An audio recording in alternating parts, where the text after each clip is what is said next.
Am I on? I'm on TV. I speak French. Parlez-vous français? Je parle français. That's all I got. I'm gonna do fromage. All right. Thanks, man. Merci. Hi, everybody. Welcome back from lunch. Like I said, we added an extra 15 minutes to that to get us on schedule and stuff because that 5:30 thing has to be like right at 5:30. I'm your host, Jared Huckabee. We are back in Hall B, which is what we colloquially refer to as the UEE Barbary. This is our Bengal hangar here. Let's go ahead and take a look around. Do a spin around. People see me enough. No. Show the thing. There we go. Look at all those people. Say hi, everybody. You're on YouTube. My understanding is that if you're on YouTube, it automatically makes you a better person. All right. So we're going to take another walk. In case you guys missed the beginning of the show, we're going to explore the hangar area of the UEES Barbary. We're going to start over here. We made you wait before, but we're going to take a look at this big guy. Excuse me, everybody. Old man hobbling. Yes, were you going to... No, I'm on... Oh, wait, what do you want? What's going on? All right, that's cool. Let's go do this. Where am I going to? All right, we are going to this thing. Now, this is the Hornet F7A made by our partners at Mango Stone. It is fantastic. Hey, let's do another tour of the hangar, of the Hornet here, and I'll talk a little bit about it. Show the people the magic. So Mango Stone is a company down in the south of England. They've been doing all kinds of stuff for us. When we revealed the Manchester office, everybody knows we moved into the new Manchester studio about two and a half years ago. Mango Stone helped decorate a whole big part of it. They've done a number of mannequins and armor sets for us and helmets, and including 3 major ship models. Nothing this size, but they helped decorate the office. And when it came time for CitizenCon, we were like, you know how CIG is. It's like, do you think we could do a Hornet? And we're like, yeah, we could probably do a Hornet. We could do a Hornet. And then we found out how big it is. Do you know the Hornet in-game, like the actual in-game measurements, are 75 feet by 75 feet as a perfect square? That thing is huge. This guy here is 50 feet by 50 feet and still the same size as an F-16. So yeah, the Hornet in game is very big. And Nate Dearsley, hold on, if you're watching, Nate, if you didn't make the Hornet so big, you wouldn't have had to make the Bengal so big. All right, let's keep looking. So this thing is pretty cool. Mango Stone is one of our trusted partners here. They've done all kinds of work for us. I asked them what we were going to do with the Hornet after CitizenCon, and we've got a lot of ideas. Nothing I can reveal today, but let's just say that CitizenCon this year will not be the last you see of this amazing 50 by 50 by, I forgot how tall it is. It's probably more than 3 or 4 feet. I like the lighting effect. Look at this gun. Let's go look at who knows what gun this is? I mean, obviously it's Apocalypse Arms, but what model is it? Remnant? This is a Remnant? Oh, yeah. Now, one of the things Mango Stone is known for is making weapon props for major motion pictures. One of the movies that you might have seen their stuff from is The Force Awakens, where they made a lot of the Stormtrooper armor and all their weapons in kit for that movie. Let's get one last wide establishing shot of the Hornet. See how really cool this thing looks. And then we're going to do something, here's something I can do that other people can't do. I can stand in here.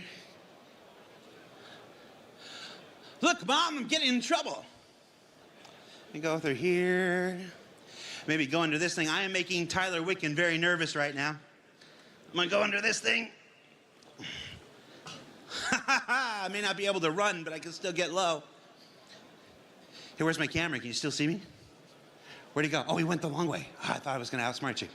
All right, so we're going to check out the rest of Hall B. Follow me this way. These are the Star Citizens. Hi, Star Citizens. Where are you from? Florida. From Florida? Yeah. Where in Florida? Zephyr Hills, Tampa area. Tampa? Yeah. You got a season pass to Disney? No. We used to. Yeah, Used we to. got flooded out. Ah, fair enough. Where are you from? Just outside of London. Just outside of London. Thanks for making the drive, man. Hey! Oh my gosh, it's embarrassing. We wore the same thing. Where are you from? Czech Republic. Czech Republic. Wow, what brought you here? Well, obviously. It wasn't a trick question. I was just setting you up. It's all right. I haven't slept in about 3 days, so I'm like, what the heck? All right. Hey, no. I haven't slept in 3 days. Is this thing really here? You're seeing this too, right? All right. Ratty, what's your deal? You're like a technician? All right. Hornet technician, I'm guessing? A little bit? I'm thinking about doing something really dumb right now. No, I want to be able to come to work on Monday. Thanks for being here, Ratty. Rats are carriers of communicable diseases, so that's all right. What? Who said hey, Jared? You said hey, Jared. I did. So Oh, you said hey, Jared. What's going on? I wanted to give you this. Want to give me something? Oh. So one of the great things about being here at CitizenCon is people hand me all manner of stuff. And then it goes in my pocket, and then it goes in the back, and by the end of the weekend, I have an entire bag full of stuff. And which is not so bad when you live here in the UK. When you have to travel back across the world, and you have a bag full of weird metal trinkets, TSA really loves that, but thank you. This is a challenge coin. Challenge coins are a staple of the Star Citizen community. How many orgs here have their own challenge coins? That's not an org one. Yeah, it's 1, 2, 3, 4, 5. So that's a pretty good round. This is a what coin? U.S. Army Aviation. U.S. Army Aviation. Okay, hold on.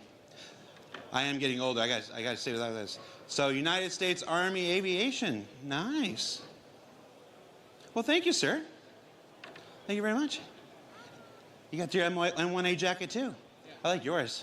Yeah, it's just a normal flight jacket. Yeah, no, it's the inspiration for the ones we're selling right now. So yeah.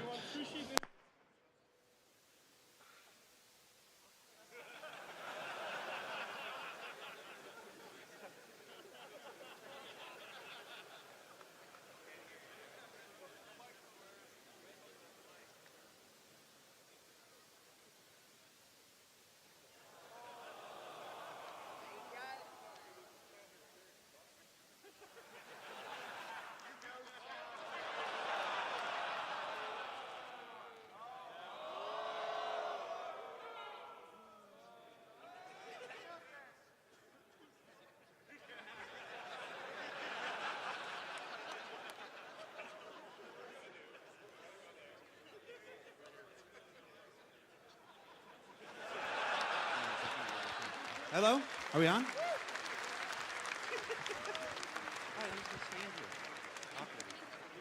Hello. Am I back?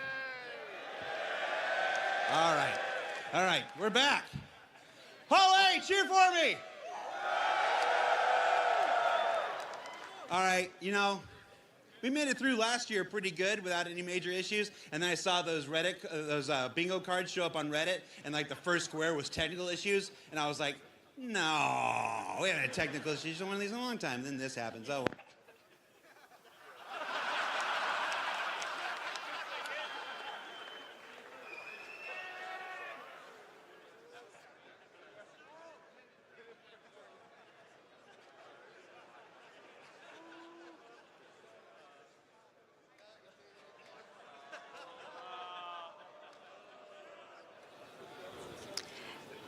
Hello, everyone. Welcome back to CitizenCon. Here we are in the Addison Lounge. And thank you, Jared, for handing over. I think we lost you for a second there, Jared, from your voice. Thank goodness, is all I have to say. So here we are in the Addison Lounge, where we'll find all sorts of uninteresting people and devs and whatever else. I wonder if there's anyone around here we could possibly annoy. Why, hello, Benoit. How are you doing today? Oh, fancy seeing you here. Awesome. Hello. How are you doing? I'm doing good, thank you, Benoit. You've had 2 amazing presentations already this morning. How are you feeling about the next ones? Oh, I feel excited as hell for everything that's left at CitCon. I think everything is chef's kiss. Beautiful. Are there any highlights from this morning? Any main takeaways from either of the 2 presentations you've given already? Well, now that my stress level... You're doing a good job, man. Thank you. You're doing great, too. He's the man. He is the man.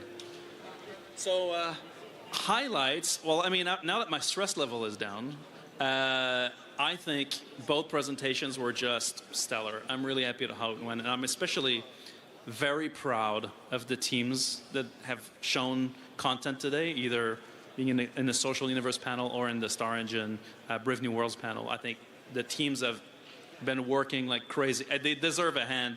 Let's go, guys. Let's give it up for the teams from the first two panels. They were outstanding and have really given it their all, and it shows. And so for me, I can't really call a highlight, you know? I can't play any favorites. But damn, that Zeus exit was, wow. Cool. Yeah. Big respect to everyone who worked on so hard on all the presentations today.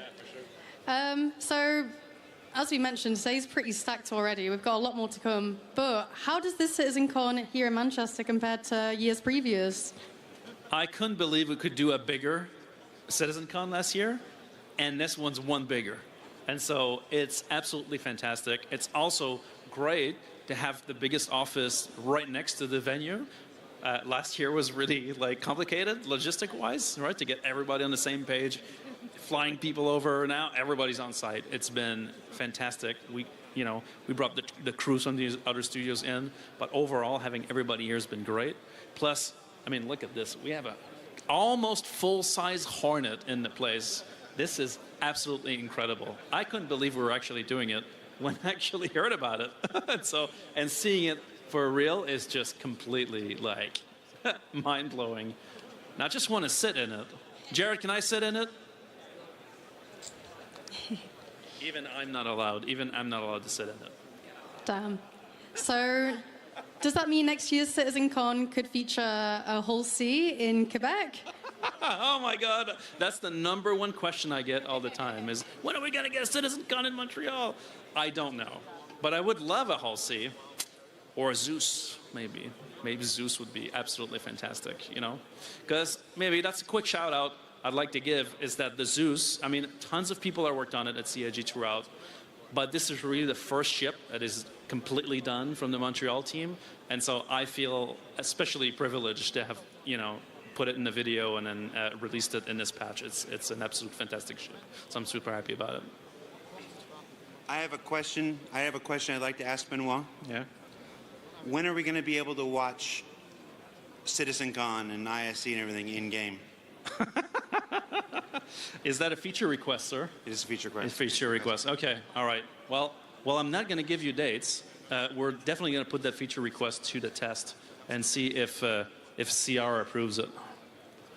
We'll see. We'll put it with all the other feature requests in the bin. That's right. No. Beautiful. Well, thank you so much, Benoit. Wonderful to chat. We're going to throw over to Dan. Thanks very much, guys. Catch us after the break. See you guys around later. Thank you, Kirsten, and thank you, Benoit Bassaja. Awesome, guys. Welcome back to the interstitial hall. The interstitial, where we are back in the hall here at CitizenCon 2954. Little bit of housekeeping. We just have to give a quick shout out to our sponsor, Versa, who helped make CitizenCon possible this year. Thank you, Versa, for all you do to help make Star Citizen and CitizenCon possible. We also misnamed Scan Computers a Scan PC. Sometimes when you're running around with people talking in your ear and things you have to do, you mix up names. So thank you guys for being awesome sponsors and helping make CitizenCon possible. Now, I was told specifically to avoid talking about that because Jared just did that, so we're going to gloss over the Hornet. So come, follow me. We have some awesome stuff here on the show floor at CitizenCon. We are so happy to have you guys back in Manchester, and we hope you guys are having an awesome show. Now, if you guys haven't been here yet, the General Lounge is filled with people who are excited. Everyone say hi! That was a little lackluster. We'll try again later. Now, guys, there's a ton of stuff, but first I want to throw it over to my good friend, Galactica. We have the cosplay competition brought to you by Toby, so I'm going to throw it over to Galactica. I think we have some pretty cool costumes to show you guys, so Galactica, take it away.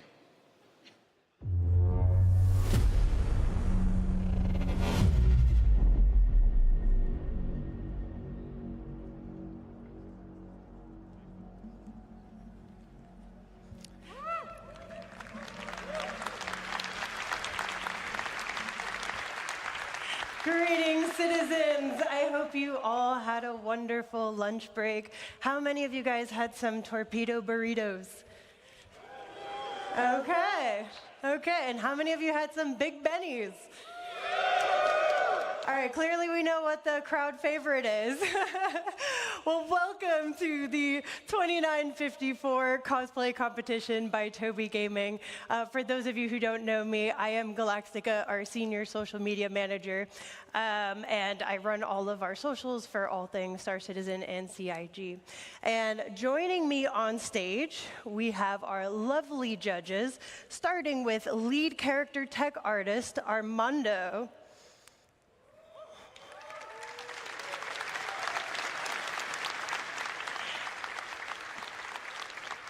And up next, we have principal tech artist, Forrest.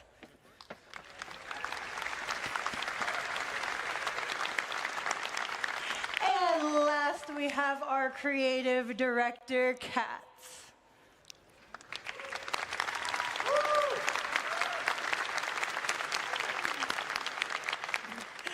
Our judges today will be judging contestants based on creativity, stage presence, quality of craftsmanship, and authenticity. This year, we're doing things a little bit different. Previously, we did a first, second, and third place. However, instead of doing that, this year, we're going to be rewarding people based on the following categories, starting with Best in Show, Most Creative, Best Performance, and for our fourth one, you guys get to decide because we're doing Audience Favorite. This year, for our prizes, let's talk about that for a minute. Who here has ever heard of a Tobii eye tracker? Quite a bit of you, okay. And how many of you guys have actually used one before? Okay, awesome. So if you're not familiar with the Tobii eye tracker, it is the only device that is capable of tracking both head and eye movements, allowing you to take your Star Citizen immersion to the next level through effortlessly following your targets, locking on with just a glance, bringing your character's facial animations to life, and more. So now for the prizes, our Best in Show winner will receive a Tobii Eye Tracker 5 complete with an accessory bundle, which includes a mounting kit, carrying case, and a tripod bracket.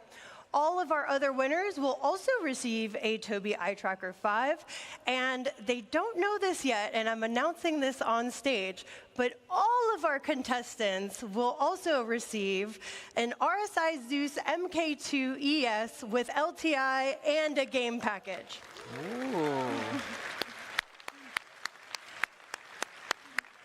All right, are you guys ready to see our contestants today? Awesome. Contestants, let's get the show rolling. Our first contestant is Shiley. Shiley is cosplayed as a Pyro bounty hunter. Shiley, I'm going to have you stand right here. All right, and our second contestant today is Hydrosa, who is cosplaying as an advocacy agent.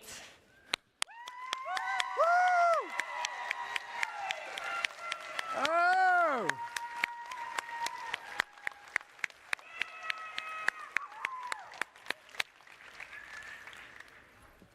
Hydrosa, I'm going to have you come right over here. You were here last year, you know the drill.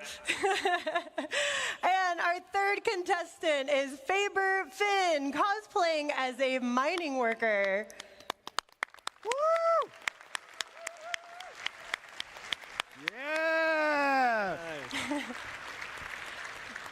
I think I've seen this outfit on ISC at one point.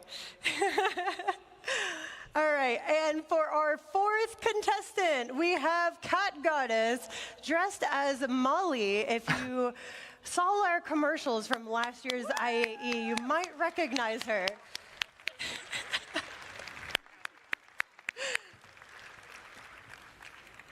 Oh, what do we have here? Pico! Oh! Who wants a Pico? Oh! The judges are over here.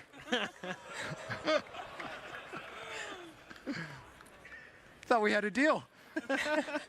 Bribing the audience, I think. All right, and up next we have Amun Grask, who is a Xi'an diplomat.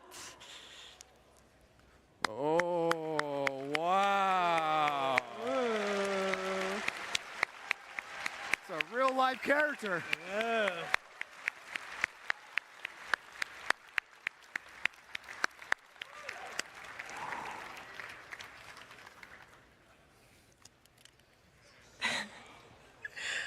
I love it. Really cool. All right, and our sixth contestant is Little Drift Boy as Garmin Humble, another IAE fan favorite.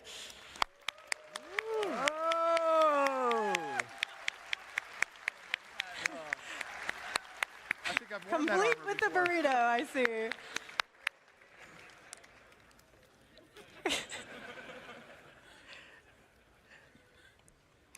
All right, and up next we have Dana as Pico the plushie. Oh! Woo!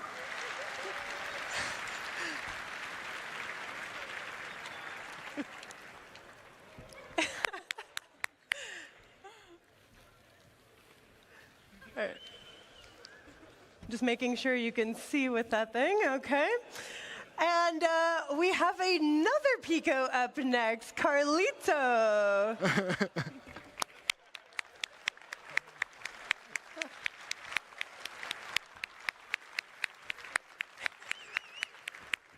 Oh, he's got a snowboard.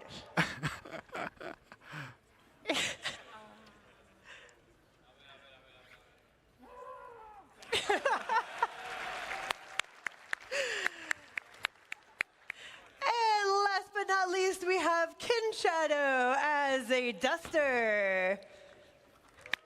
Whoa! Wow!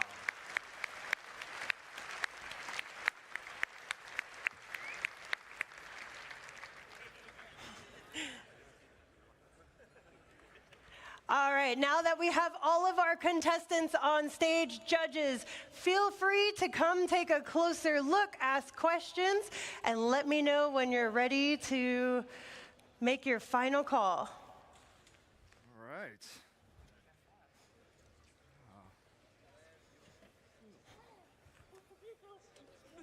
Yeah, these. You fight crime Nice. and eat Good the burrito. detail. Did you fight the crime first or did you eat the burrito first? Nice. Right. Nice, What a nice. scene. Kat is asking Garmin you Humble cannot. if he fought crime today. Okay. All right. Oh, good. That's the best thing. Yeah. Oh, good to see you. How you been? Exactly. Oh, good. Yeah, doing great. Doing great. Still pirates. All right, yeah. Oh, there's still time. There's still Still one of my favorites. Wow. Oh, yeah. This is great. Is it true? The mining outfit. Is it true you guys eat pellets? That's right. So how'd you do that? Couple LEDs? Oh, that is so cool. Little patch. Let's see, can you turn around for us? Yeah. Got the retro reflective shader on you? Yeah. That's amazing. All right. Very cool. Can you do the garment? How many followers do you have? See that? How's Orson? Awesome. Good and you? Love it. Nice. Your burrito. Very nice. Look at this. What is it made of? I do not speak Xi'an. But Together, and then the majority of all the armor is all. very good. But I feel like we can. Yeah. Oh, this is impressive. Oh. All right. Does the helmet have any Yes. barriers? That's what I'm talking about. That's what I wear when I'm playing. It's all right. Nice. Oof. Yeah.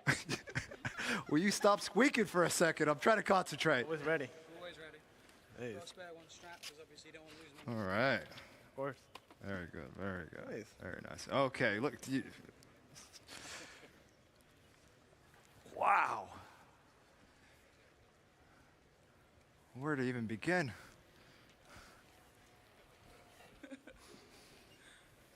You really wag that thing. Huh. All right. Extra points for you. All right. Well. Oh, here we go. Down the snowy slopes. Microtech. All right. Awesome. Yes. 3D scan you, put you in the game. All right, awesome. Fantastic. All right. You gonna give that out? Cool. How great were all they? Okay. Real life players, real life characters. You're choosing. Have him make some noise. Oh my gosh. Okay, real quick, judges, are you good to turn your mics off? Yes. All right, if we can turn the mics off for our judges while they decide who our winners are going to be. Give me a little test. All right, I think the mics are off. All right, cool. In the meantime, Hydrosa has given me a tiger claw to give out to the audience. And, oh, are you giving me one too? Okay, let's do this. So I don't want to chuck this thing because it's quite heavy. But if you have not gone to the community booth section yet, there might be a device that you can put this into that will maybe redeem a prize in game. How do we want to give this out? Let's see. All right, I want you guys to make the loudest noise. All right, let me see. I want to see who's the most hyped. The most hyped. All right, all right. All right, all right.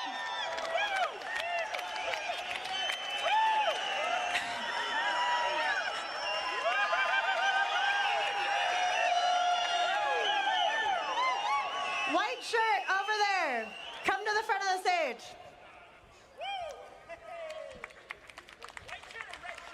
He knows who he is.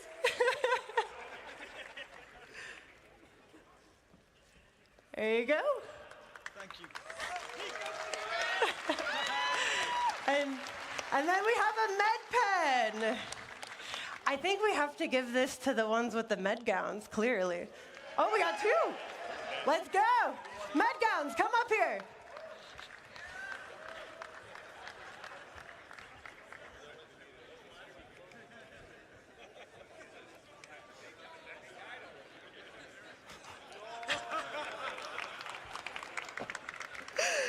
You know what? I do not regret this decision. Thank y'all.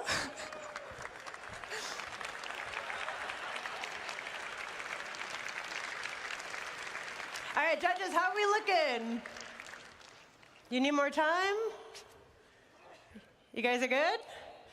All right, so starting with our best in show, Forrest, let us know, who is our best in show winner today? Well, everyone's a best in show winner, but there can only be one. Jesus. The Xi'an diplomat. Congratulations. All right, Armando, can you tell us who is our best performance winner? Yeah, it was pretty hard, but we're gonna go with Pico.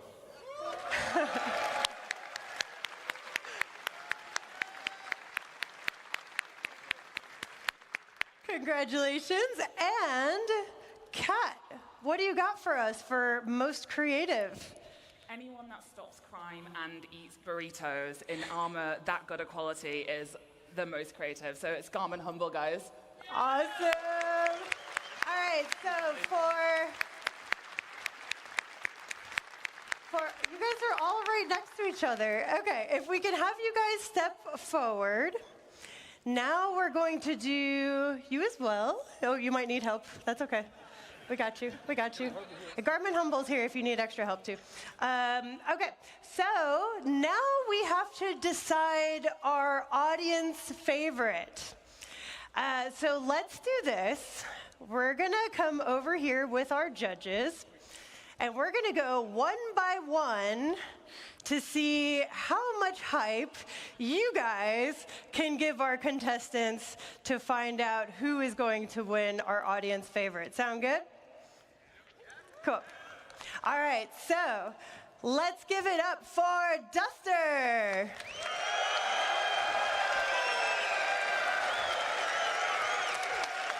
That's a lot of hype.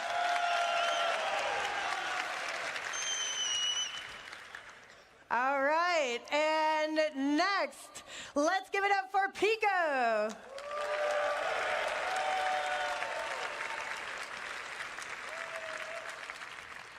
All right, and then we have Molly.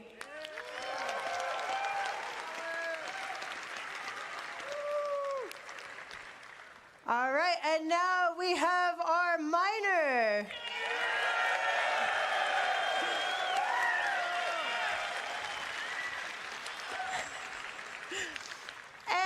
And our advocacy agent.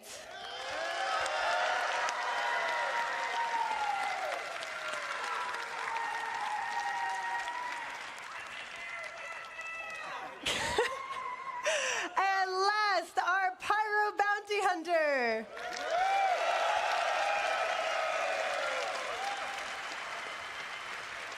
All right, judges.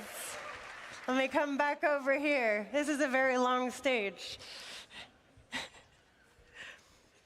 Who are we thinking?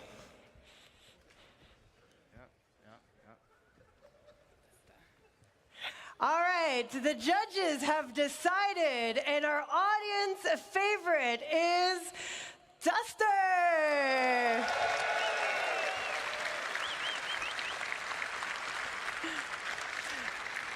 Awesome. And as I mentioned before, our prizes today are supplied by Toby, who's actually here with us.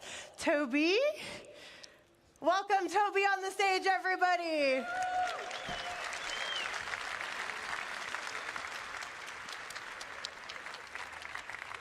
Can I borrow two of you guys to carry some of the prizes, and we'll take a picture? Come up here too.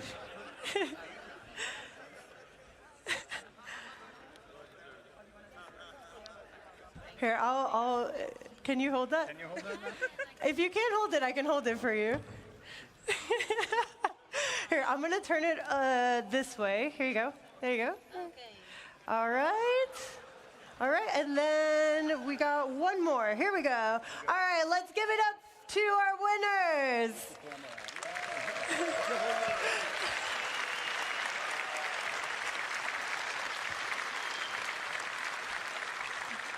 All right, thank you, Toby, so much for supplying the prizes. As I mentioned before, all of our contestants will be getting an RSI Zeus. And all of our contestants, if you don't mind coming together so we can all get a picture together.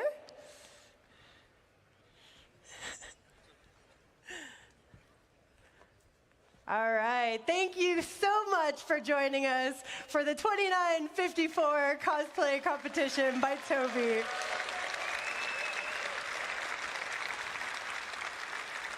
Please leave, sorry. You need to move, sorry.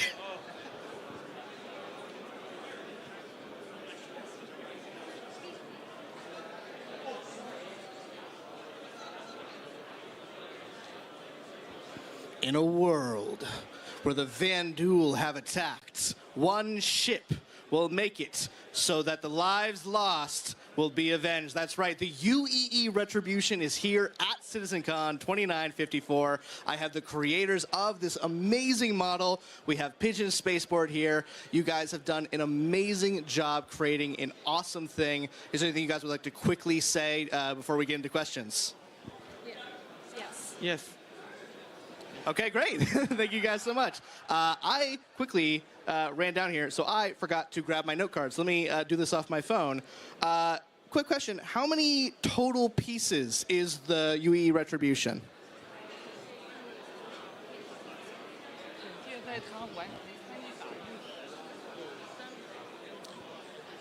Yeah. About when the 3D printing finish for the Retribution is around 300 in total. 300 pieces. 300 pieces. That is a lot of pieces for, I mean, it's a big ship, so that definitely makes sense. How many people worked on creating the UEE Retribution? 一共有多少人在工作去完成这个惩戒的模型？有15个人左右，然后我们所有的团队成员都几乎为他参与过工作。 So it is around 15 people, and almost everyone in the crew have worked on for the Retribution model.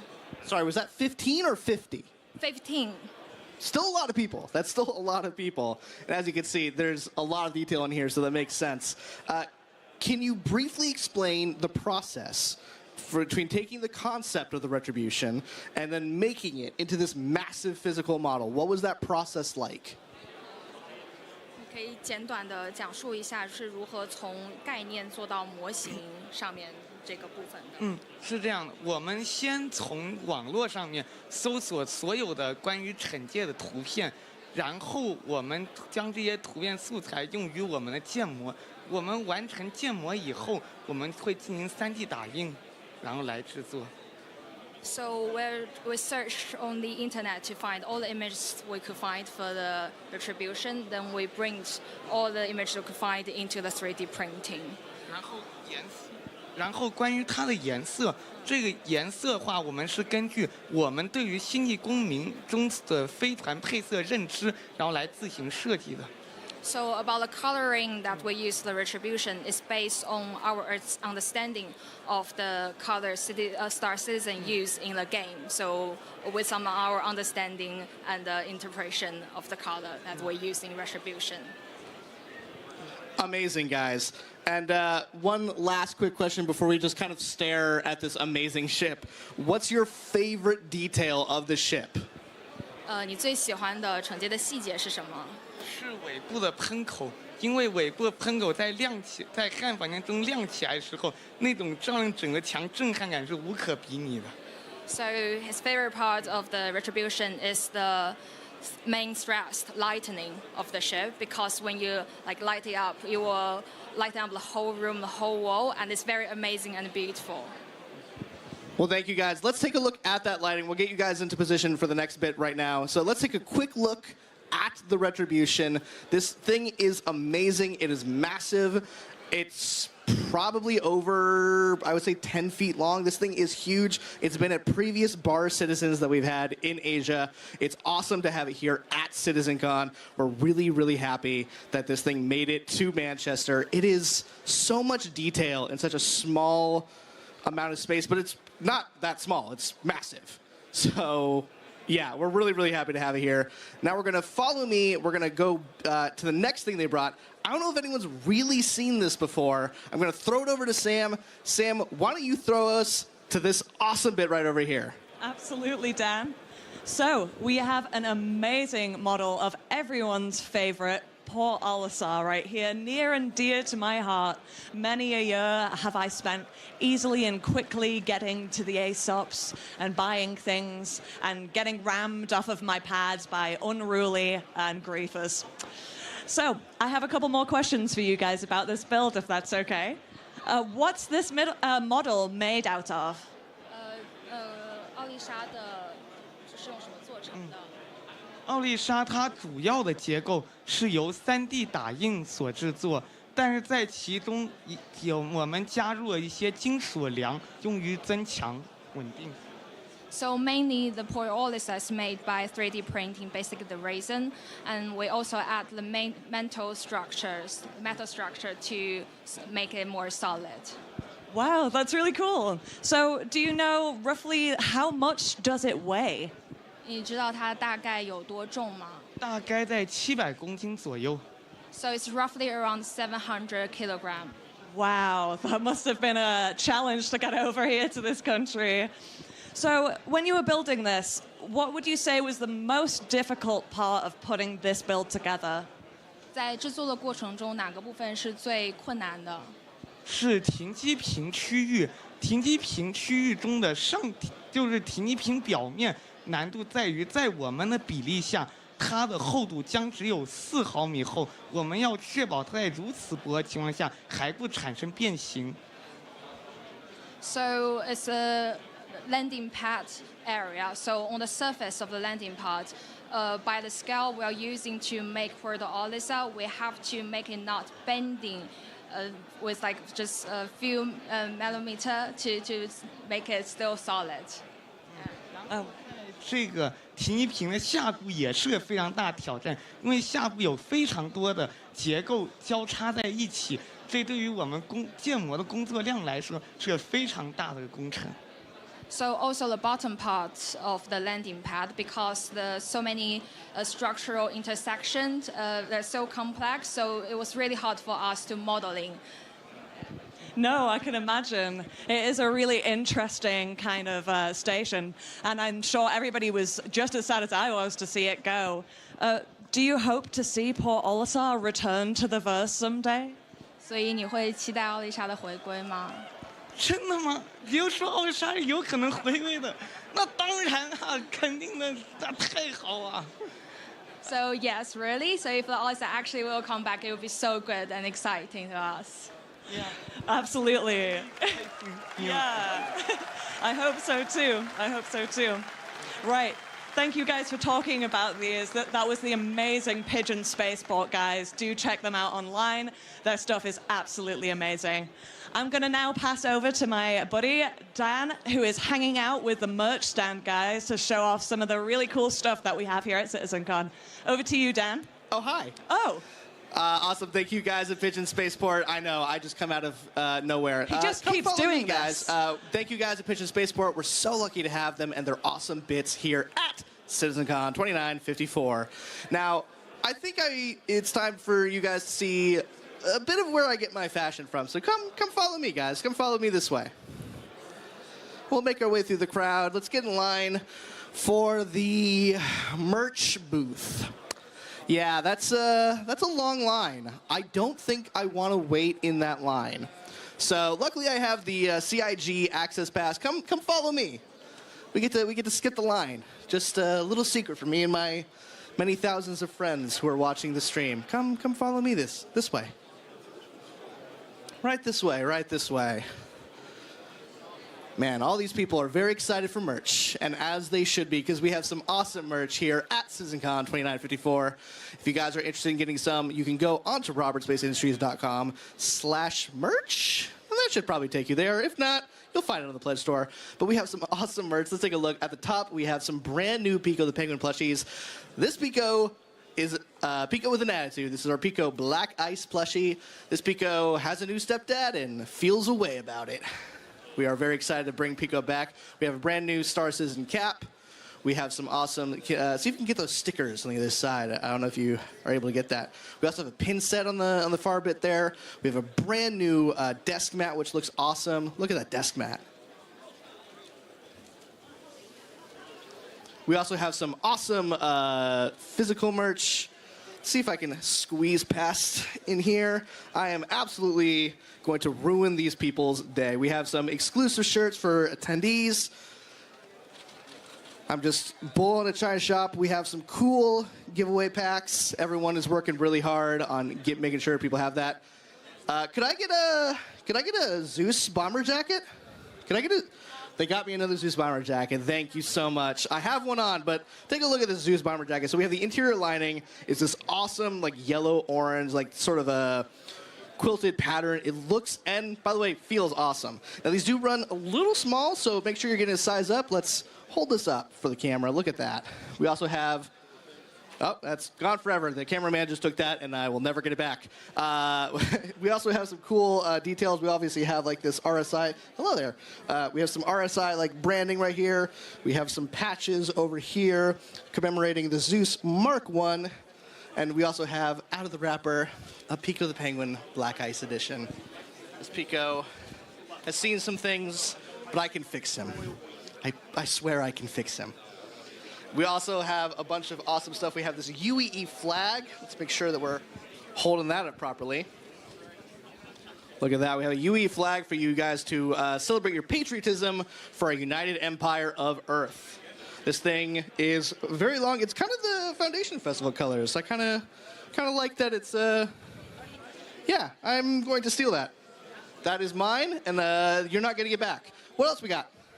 I know we have some more merch. Someone get me more merch. Oh, here we go. Thank you. We have a new keychain. Ooh, this is really nice.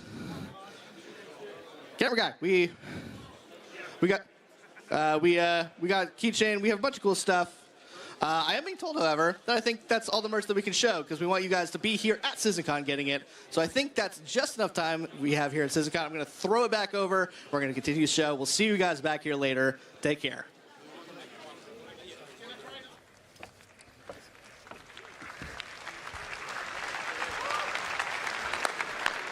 All right.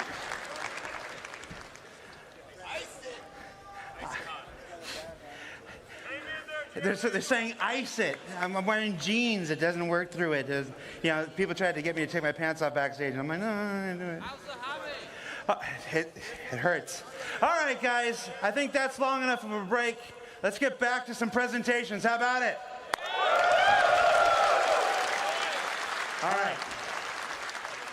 We have the first of two amazing presentations. This next one, Dress to Kill, is, well, what can I tell you?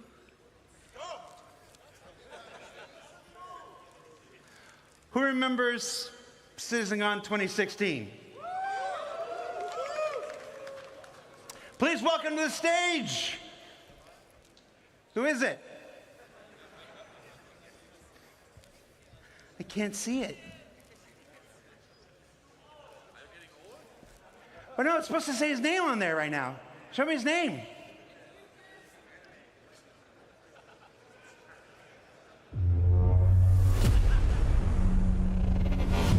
Nick Pierce!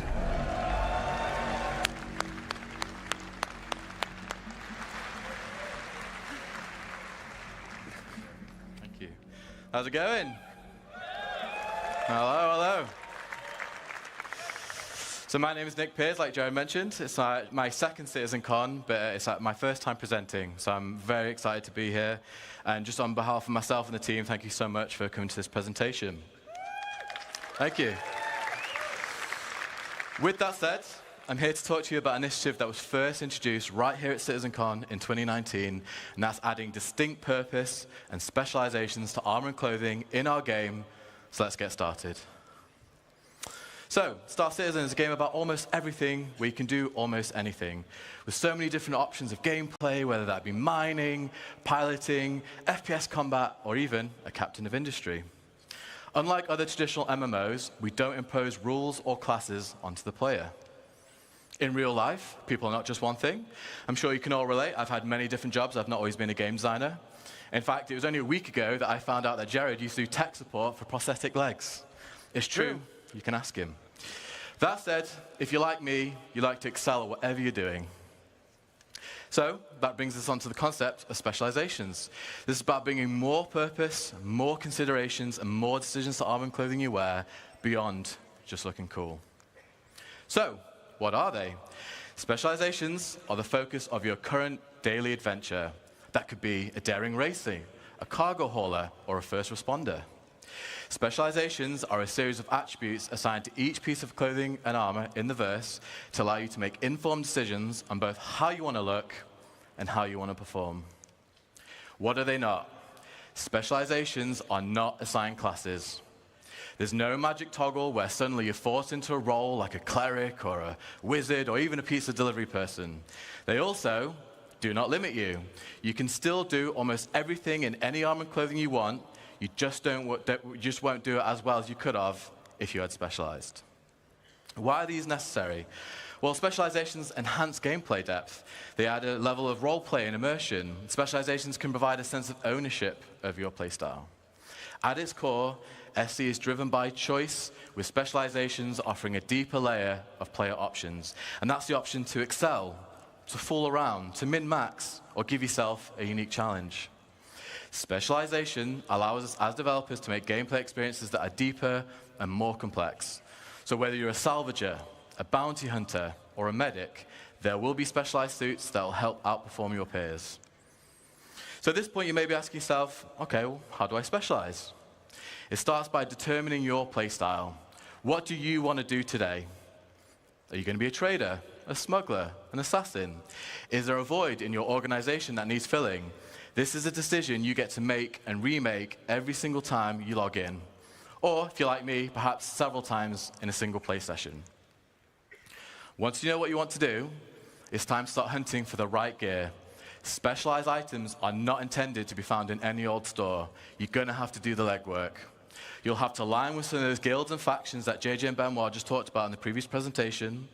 You'll have to explore the galaxy, find hidden stashes, and rare opportunities for better gear. Specialized items are meant for those who are willing to put in the work to exceed at your role. And once you've done all that, it's about selecting the right combination of armor and clothing. Yes, I said it. Mixing clothing and armor is built into the very fabric of this new system. Can I get a hell yeah? All right. All right. I know you guys have wanted this for a long time, so yeah, great. And to tell you even more about this new system that we do call Starwear, please welcome to the stage lead character technical artist Armando Lira.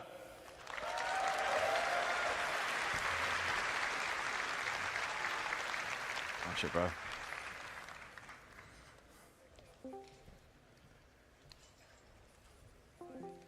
Thank you so much, Nick. Hello, everyone. I am so happy to be here presenting for the first time.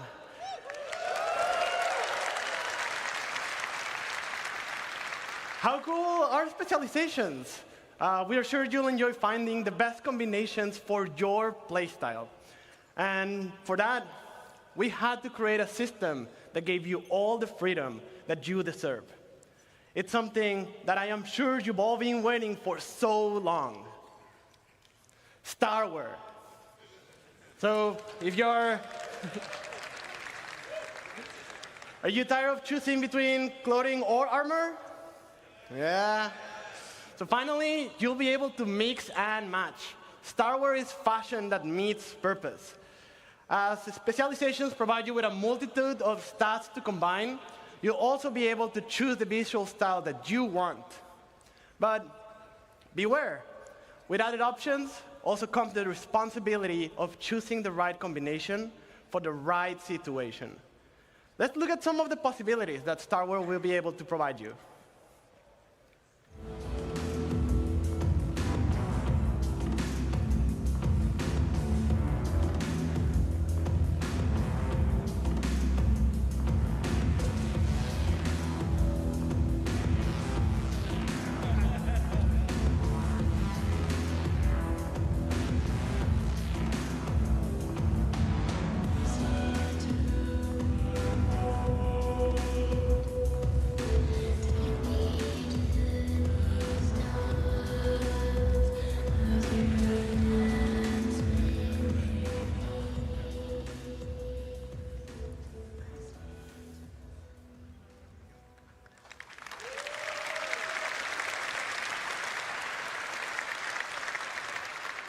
As you all saw, the possibilities are huge. Like, have you ever wanted to put on a jacket on top of an undersuit? Yes. Yeah.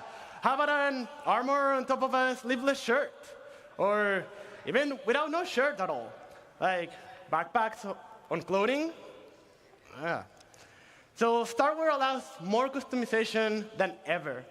But be careful, certain gameplay implications will still be true. You won't be able to go into the vacuum of space without a space-worthy undersuit and helmet. And in certain planets, you'll need a breathable mask or helmet to survive. I hope you guys are excited about this as much as we are. And we've heard what you all want, and we're making a system to bring it all to you.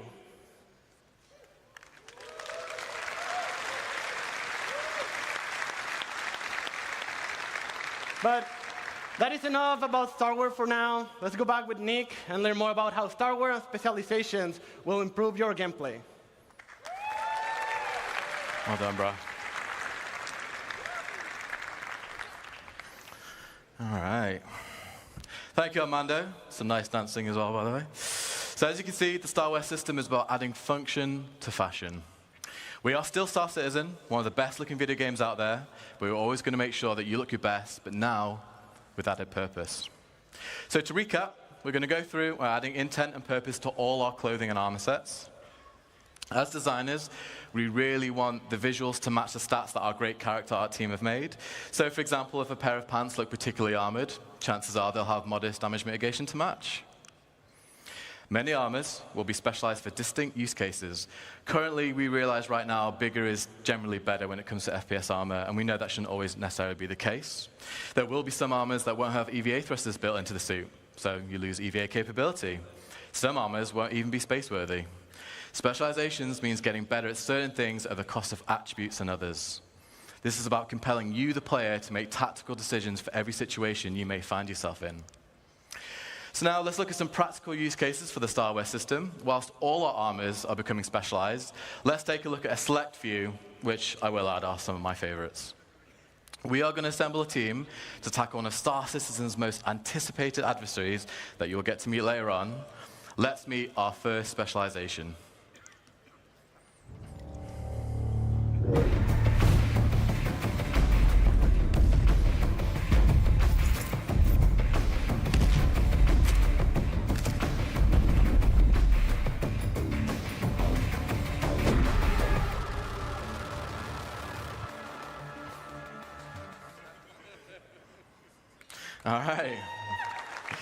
All right, so we have our leader.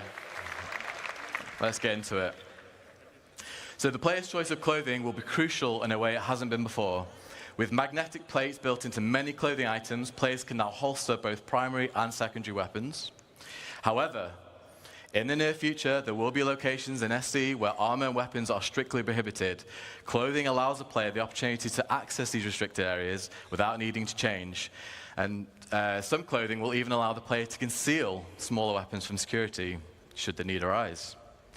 Another new addition we're going to be introducing is flight penalties based on the mass and size of your armor and clothing. You'll still be able to fly in medium and heavy armor, but you're restricting the precision of your control. If you're in clothes like our leader is here, or a flight suit or light armor, you'll be able to fly unrestricted. Now, if we look at an overview, we've cherry-picked 6 generalized stats to give you like a high-level understanding of how various clothing and armors we specialized. This is by no means a comprehensive list of everything we have available to us. It's just a little, yeah. So here you can see the leader has low protection compared to a full suit of armor and no EVA capability, for obvious reasons, but has great movement, low emissions, allowing them to blend into bustling cities and stations. The leader really excels at freedom of movement here. Let's meet our next members.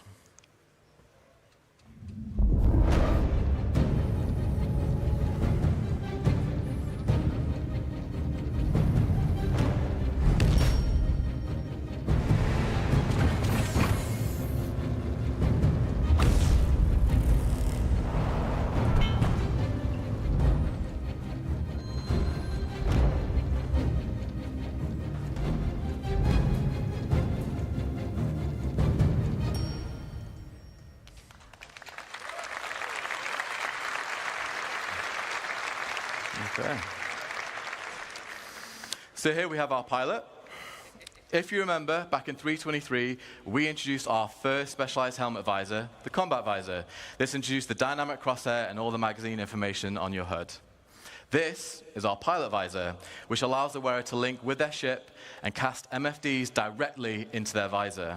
This provides the pilot with all the essential data like ship health and shields, so no longer will the pilot need to break concentration during an intense situation to look down at their MFDs. Again, like the leader in this situation, there'll be no penalties to flight, plus with added G-force resistance, the wearer will be able to get the most from out of their ship. So if we look at the pilot stats, they have fantastic mobility. Like I mentioned, great G-force resistance for when combat takes them to the limit of human endurance. And finally, this suit comes with the best EVA capability in its class for when remaining in your ship is no longer an option. Here's another variant in our flight suit class, the racing flight suit. This is what our driver will be wearing. This suit, unlike the pilot flight suit, has features which are more streamlined, which allows it to have truly unmatched G-force resistance for the hardest corners on the most challenging of racetracks. It also offers great oxygen capacity and thermal protection for those planets with hostile environments.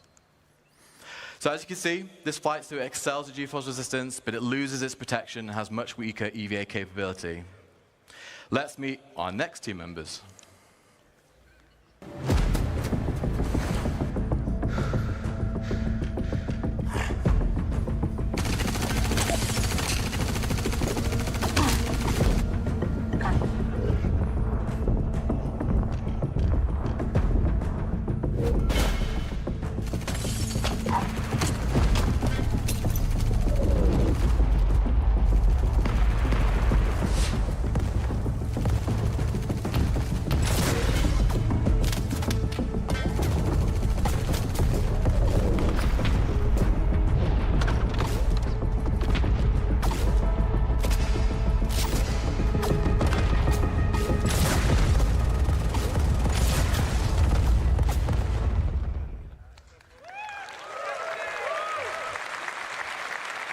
Okay. Here's our tank, who is wearing our heavy combat armor. Combat armor is similar to what you're used to, only we're specializing it even more for combat. So what does this mean? We want our wearers of heavy combat armor to feel like walking tanks. The armor should provide fantastic coverage to limit any weak points they may have, and actually have a greater damage mitigation than what players are currently used to. Due to its mass, the armor will also feature the strongest resistance to force reactions, so that's flinch, stagger, and knockdowns, which brings me on to a full suit feature. If the player is wearing a full set of heavy combat armor, they will not be able to be knocked down by small arms fire. Thank you. However, as you can see here, for all that protection, coverage, and stability, we have some major trade-offs. You're going to lose your mobility, stamina will run out much quicker, and your movement speed is severely reduced. The majority of combat armors will also lose built-in EVA thrusters, meaning you're going to have to add additional weight to be wearing an EVA pack. Next up, we have our tracker in the heavy hunter armor. This is another suit in our heavy armor class. However, this one is aimed less at pure combat and more about hunting its prey.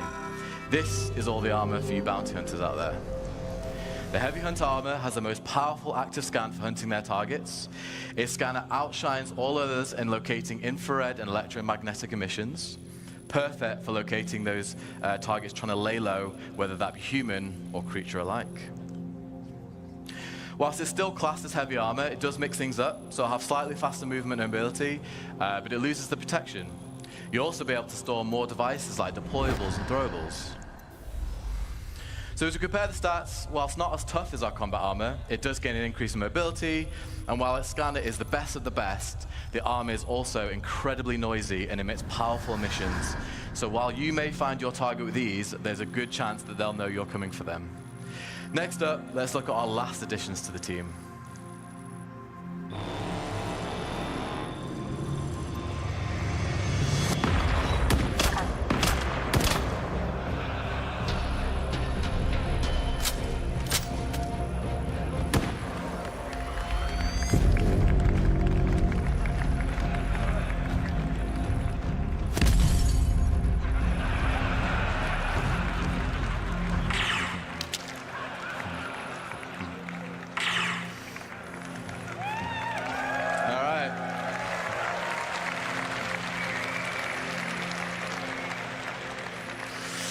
I can tell who the fan favorite is there, yeah. So we have our sniper, who is wearing our light stealth armor.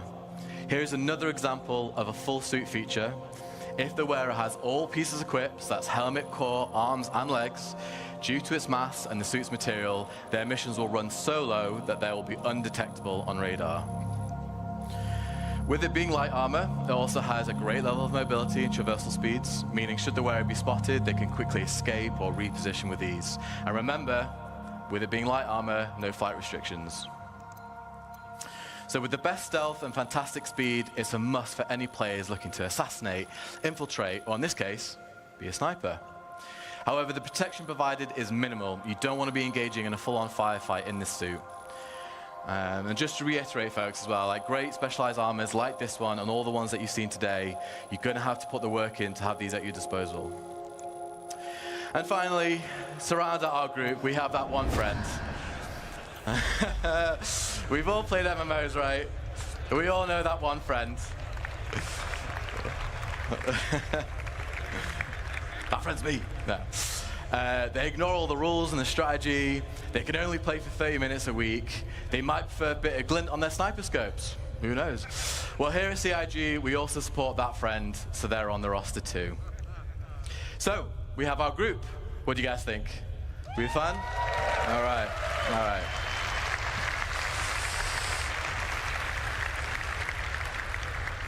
So, let's see what they face ahead and if they're up for the challenge. And to talk to you about that challenge, please welcome to the stage Senior System Designer, Zach Priest. You've been great. Thank you.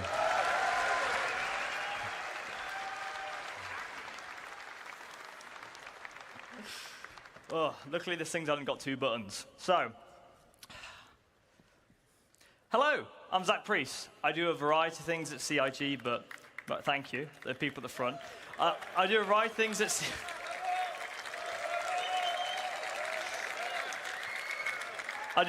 things at CIG, but I'm mostly a designer who works with AI and guns. So most of you will be wondering, what could the next part of the presentation be about? Well, let's get stuck in.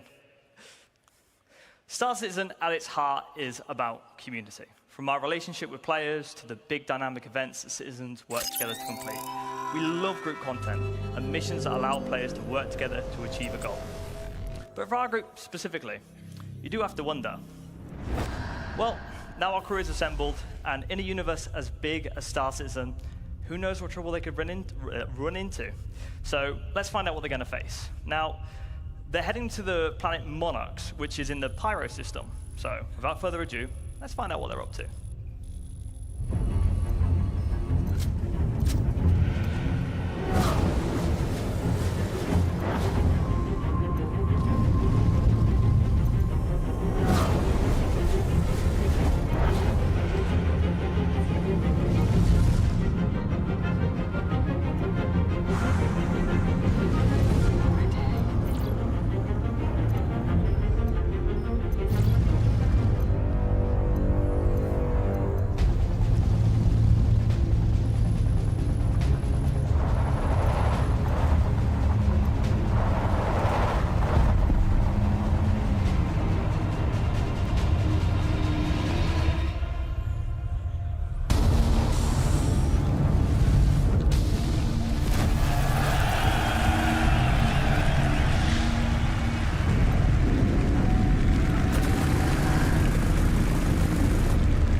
was cathartic. Absolute cinema as far as I'm concerned. The teams at CIG have worked so incredibly hard to get to the point where what we just showed you was no tricks, no hacks, just gameplay of the Valakar.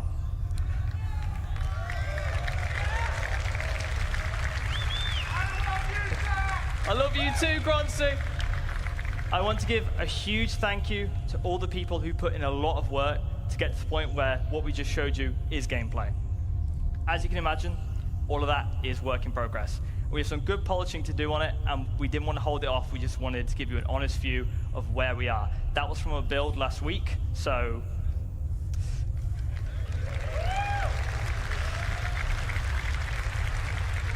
with that said, monster hunting is coming to Star Citizen. And the best part, we're starting off this epic series of fights with the infamous Valakar, who some of you may remember from 2016. This absolute monster of a creature is 300 meters long and sees your light fighters just as puny little ants. You're going to need to assemble your quickest and most nimble pilots to dodge the Valakar's ranged attacks, as well as your fastest drivers to bait out the Valakar from the surface, as it's the only way to bring this mighty creature out of the ground is by disturbing the surface with a ground vehicle. But how does the Valakar stack up to our crew? Well, unfortunately, the Valakar stats don't really fit on the screen due to being so powerful. But for some context, it's around 150 times harder to kill than an Aegis Avenger Titan. But to be fair, it's most likely to kill you, so how does it do that? Well, the deadly Valakar has a variety of ways of killing possible threats. So for a high-level overview of the fight, it regurgitates rock-hard sand that has been compressed inside the Valakar and uses it as a projectile to target foes. But if something's a bit too close for comfort in the sky, it uses its ginormous body is by disturbing the surface with a ground vehicle. But how does the Valakar stack up to our crew? Well,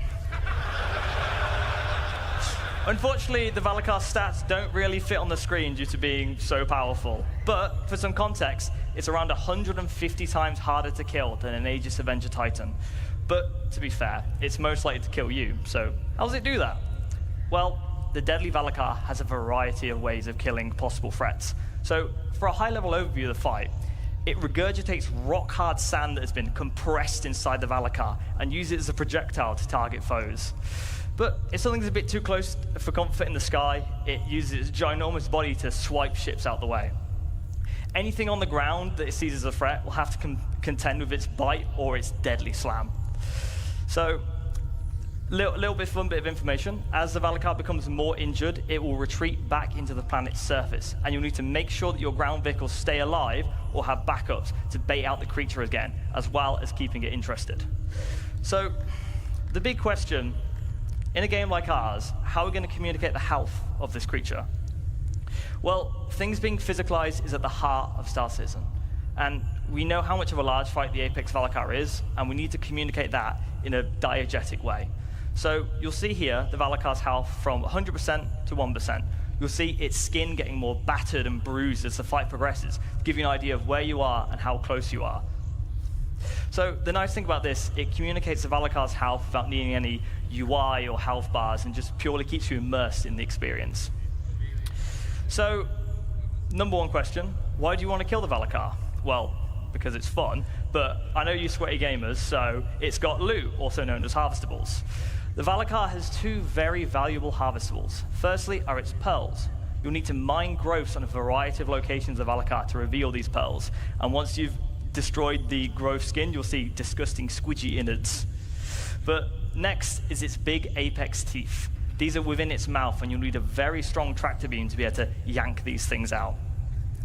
And these harvestables will not all come out at the same quality. So you'll be able to learn more about that and how harvestables are going to be used tomorrow in crafting your home. So a fun thing here is you'll see the character is standing within the Valakar's mouth as well. So when it dies, it keeps its collision, meaning that you can climb on it, land ships on it, and it's essentially your playground. But this really shows how big it is. But how big is it really? Well, fun bit of information.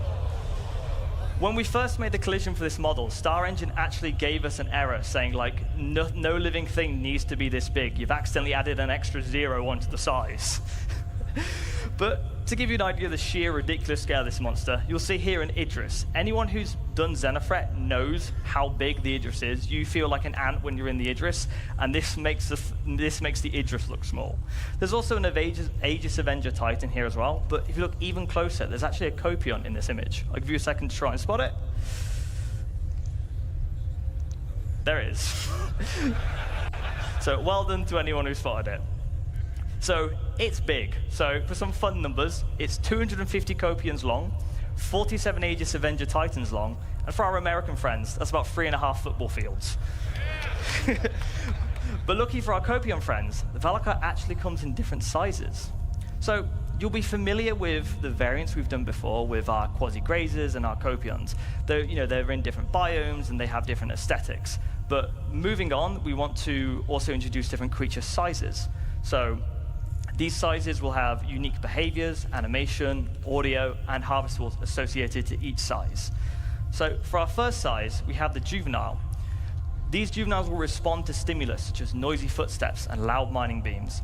This will cause them to burst out the ground and attack anyone who's disturbing them. And you'll find these in caves near valuable harvestables and minerals. So for our next size, adults. The adult Valakars know not to pick fights and tend to remain to themselves. However, if you exterminate too many juvenile Valakars, this will cause adults to show up, which are 3 times larger and a lot more angry. Creature sizes are great because they allow us to create varied experiences as well as show you how creatures grow and evolve in the environments they live in and grow up in. Beyond that, we have our Apex, which has the most valuable harvestables and the most deadly attacks.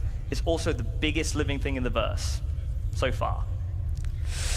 So, in summary, monster hunting is coming.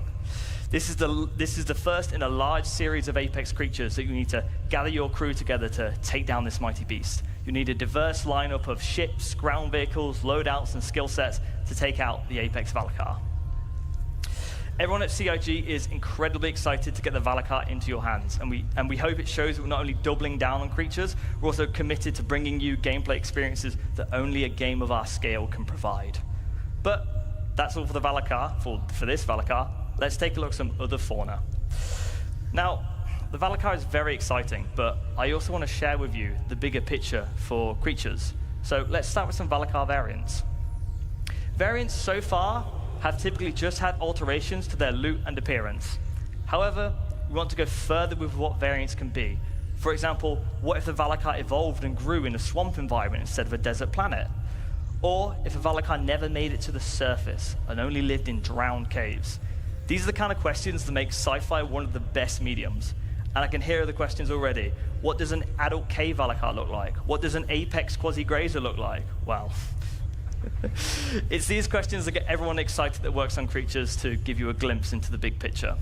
All of these variances and differences and new creatures make up what we call our fauna matrix.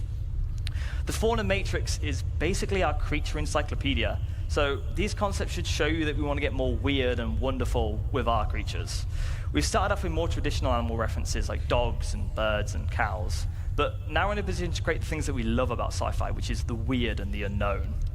So looking at where we're going, all of our creatures have been defined for the road to 1.0. We've ensured we've got a rich, diverse, distinct roster of creatures to make each of our planets feel special. As well, as concealing the unique elements of various planets, ensuring that they're populated with appropriate creatures.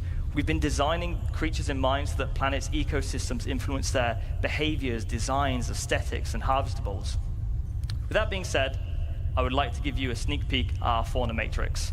That's all from me. I'm very happy to be bringing the Valakar to all of our backers. It's really like nothing else you've played before.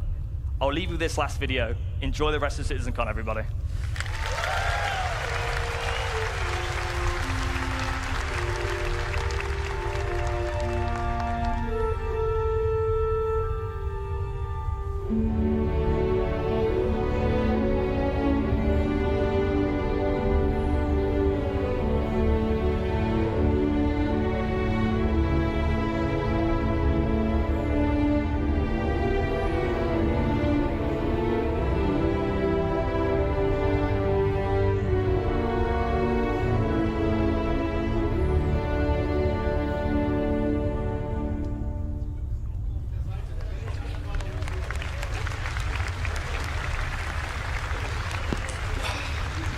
We have some amazing creatures, but we also have some even more amazing ships. Let's give it up really quick again for that Dress to Kill panel. That was amazing. Everyone there did an awesome job. Now we are back here at Palakis Workshop. We got cut off for time earlier, so I want to give these guys their due. As you can see, they are makers of awesome Star Citizen miniatures. I mean, just look at the Retaliator, look at the Razor, look at all the Hornets. We have some awesome miniatures here, hand-painted, hand-created by these guys. These are works of art, and if you guys haven't come over to the Palakis Workshop booth yet, if you're at CitizenCon, come check them out. And I'm here with the people behind Palakis Workshop. Let's ask them a couple questions. How's it going, guys? How's your CitizenCon so far? Good? Amazing. Amazing, awesome. So my first question is, how long have you been making models? How long have you been making miniatures? ¿Cuándo estás haciendo miniaturas? Llevo haciendo las miniaturas alrededor de 3 años. Around 3 years ago, we start to do the designs and the 3D printing. So 3 years ago, you started making models, and were you always making Star Citizen models? Or if not, what made you want to make Star Citizen models first? ¿Directamente con los modelos Star Citizen o estuviste primero haciendo otras cosas? Desde el principio, empezar el modelaje 3D por las naves de Star Citizen. He started in this hobby because Star Citizen, he loved the design of the ships, and then start to working on designing, on blending and printing. Do not let Ben Curtis or John Crew hear you say that. They will never get over their egos. Now, these guys are so great, but how long do they take to make? I mean, how long does it take to, just these works of art that I'm looking at, how long is that process? ¿Cómo es el proceso y cuánto te lleva más o menos a hacer? El proceso primero es el modelaje 3D de las naves, después se imprimen, después se pintan y depende de la nave. Esta, por ejemplo, alrededor de 2 semanas o 3. The first step is prepare the modeling for the printing. They need to do the design, but he is working to have a proper printing. Then after put on the print, assemble, and then working on the paint. Then depend of the paint that he's using is taking more or less. But for example, this one here, this Redeemer is taking around 2 weeks to have the full complete process. Sorry, I moved the mic away. That is 2 weeks from concepting to creating that fully painted. Fully painted is 2 weeks. That's a lot quicker than I would have expected. That still is time. But that's honestly amazing that it only took 2 weeks. And finally, my last little question for you guys. Obviously, I do minis, I do D&D stuff, but nothing to this scale. What is your advice for people who are just looking to get into hobbies like this? What would some good advice for people who are just starting out? ¿Cuál sería tu consejo para alguien que se quiere iniciar en la impresión de modelos 3D? Actualmente las impresoras 3D son mucho más baratas que lo que eran antaño, entonces yo creo que simplemente comprarse una impresora y buscar modelos para poder imprimir y equivocarte, volverte a equivocar y volverte a equivocar hasta que te salga bien. Just to say that now is more easy than before because the price of the printers go down a lot. Then after that, just start to unload models. I start to printing and get mistake, broken models, get mistake, broken models, and now you will learning process till you start to be able to make nice pieces like that one. So try again, and eventually you too will be able to make models just as good as Palakis Workshop. Thank you guys so much. It was awesome to have you guys here. I'm going to cut it over to my good friend Sam, who was at the Xi'an Workshop. Let's get a little out of this world and see what she has right here. Sam, over to you. Hi again, everyone. I'm over here at the Xi'an booth, and I'm going to introduce you to a very famous guy in the Star Citizen scene. Been around for a while. Would you mind introducing yourself and a little bit of your background with the game? Okay. Shaiswan, Esen Chris the Hero Noah. This was Xi'an for Hi, I'm Chris Hero. And in my booth, I translate the names of the attendees into Xi'an and write it with a calligraphy brush on special calligraphy paper, and for everybody free to collect, free of charge. Well, that's amazing. I can see that as the day has gone up, you've kind of done a few more different kind of calligraphy on the wall, and I can't wait to see this kind of grow as the convention goes. So how would you say that a beginner could kind of get started with learning an alien language? I think the easiest way to learn Xi'an is as a primer to watch the videos Britton Watkins made. It's either available on the Star Citizen or Star Citizen YouTube channel, and then after this we have our Xi'an Linguistic Institute. And you can learn the language. We have experts even for Banu and other languages, and you can find everything you need, tools and learning materials we created. Yeah, so this is the way to go.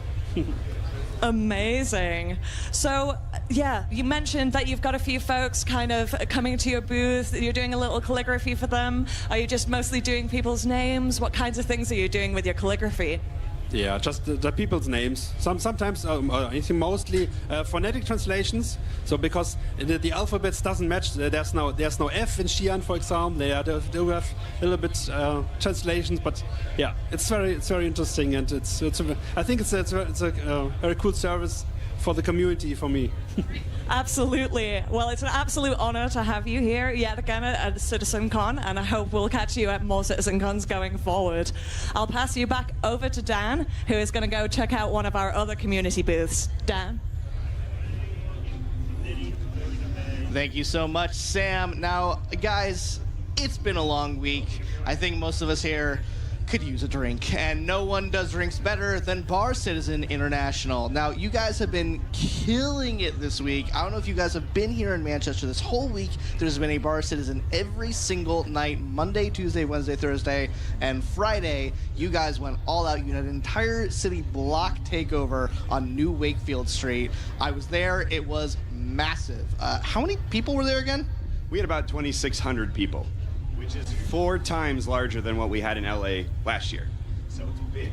So for those who didn't hear, 2,600 people, 4 times larger than the Bar Citizen they had in LA last year, which I was at that as well, was massive.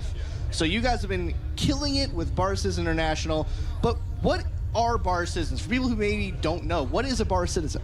Yeah, so it's really any event that you want to go to, anything can be considered a Bar Citizen. If you got 3 or 4 people with pizza and you're just talking about the game, that is a Bar Citizen. Now, because of all the great things that are coming out in the game coming up and we get to see, we assume that these are going to grow and they're going to become massive. So Bar Citizen International was put together to help coordinators, either veteran, need assistance, or brand new people. And it's been great because the number of people that are here that are like, I want to run one of these. Well, we've got you.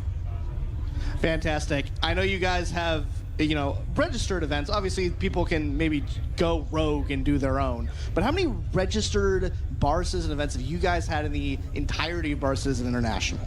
Yeah, so we have about 600 events that have established over the last 10 years. So you could see about 60 of these, and then you guys go through with your Bar Citizen World Tour. But you're right, there are many of these that just happen naturally. And so it's really great to see everyone so excited about this. And for those citizens that are here, they're like, all right, you're saying this, I'd really like to go. Well, we built some stuff. I mean, obviously we built a bar for you. But for any of these citizens here, you can quickly just join these Discords and find all those great experiences that we had last night. You can find it locally. So we're really excited to see how this grows, and we can't wait to do this again. Well, we are always excited to be at a Bar Citizen. If you guys haven't been to one yet, they are fantastic. And yeah, I guess last question is, what's next for Bar Citizen International? Well, what's next for us is working with all the coordinators to figure out that next step. We want to find ways of kind of creating that concierge program for the coordinators that have been doing this for 5 to 10 years, because they put a lot of effort into this. And at the same time, how do we streamline this for new people that just want to raise their hand and say, I'd like to do this? So. Awesome. Well, as community producer, I can't thank you guys enough. Nick, good seeing you again, bumping into you yet again here at CitizenCon. I think that, unfortunately, is it for us here at CitizenCon today. Don't worry, don't cry. I see the tears forming. Be brave. Be brave and be strong. We will be back tomorrow. But Sam, any last words from you?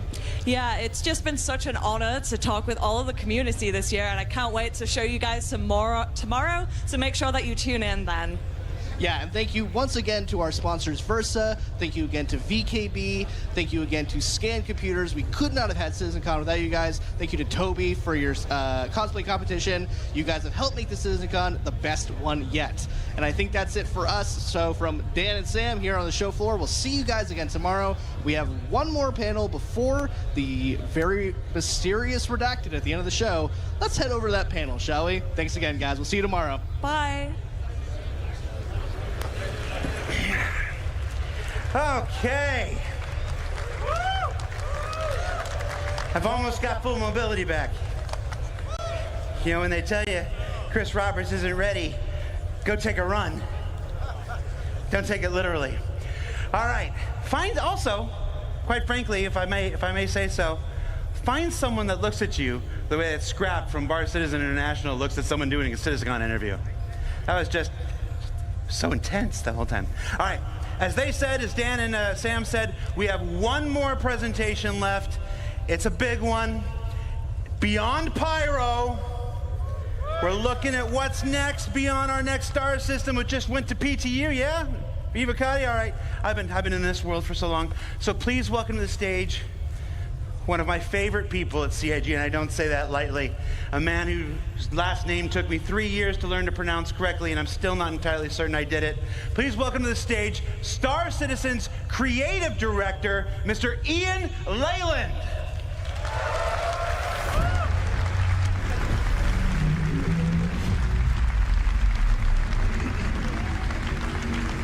Hello, everybody. Did I say it wrong?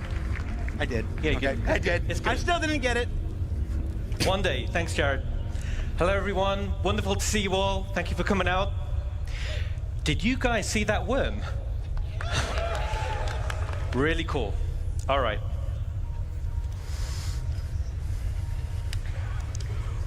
So right now, it's all hands on deck to make 4.0 the best experience for you. Richer locations, deeper gameplay, better experiences. All with completely new and wonderful music from Pedro, which will create an evocative and emotional backdrop. Rich and I have been working directly with Pedro for many months now. Beautiful music awaits. But today, I'm going to talk to you about what's beyond Pyro. So let's strap in and we'll take a look. My name's Ian. I'm the creative director for Star Citizen. And let's start by looking up into the stars and saying hello to an old friend.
Awesome. All right.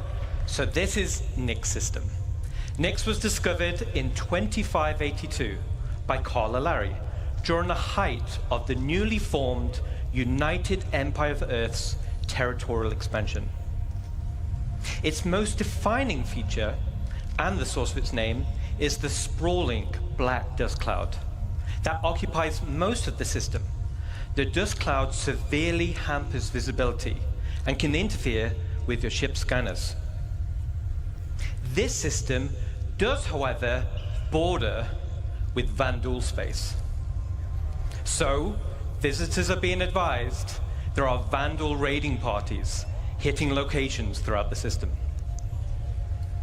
But, despite this, a small community has formed in the system, and this is on an asteroid in the belt between Nix 2 and Nix 3. And this asteroid is called Delmar.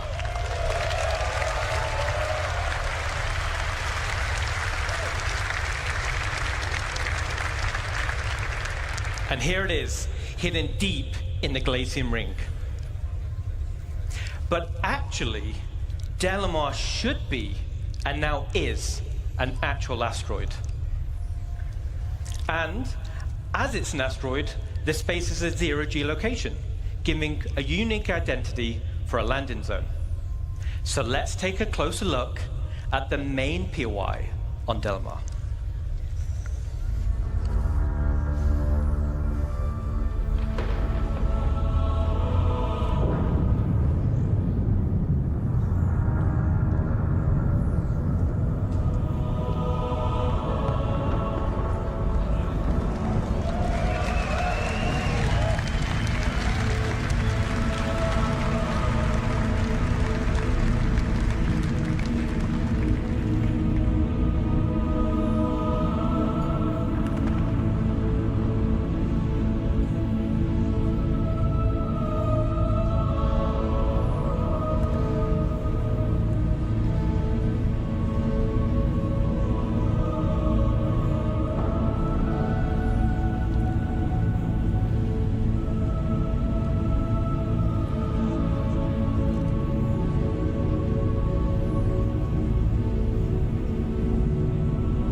All right.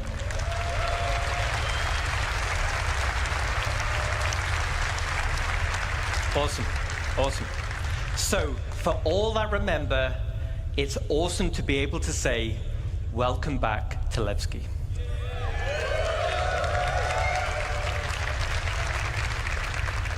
And for new players, let me tell you why it's a cool place. This used to be an old mining facility, which was mothballed and then abandoned. There is an internal network of abandoned tunnels and mine shafts, and these are now populated with refugees, fugitives, and criminals. This is also the home to the People's Alliance, who you'll be doing some work for. And as Levski was made some time back, it needed to be updated so that it can fit into current gameplay features and systems and mission loops. So let's take a look at the first update, and that is to the hangars and landing services.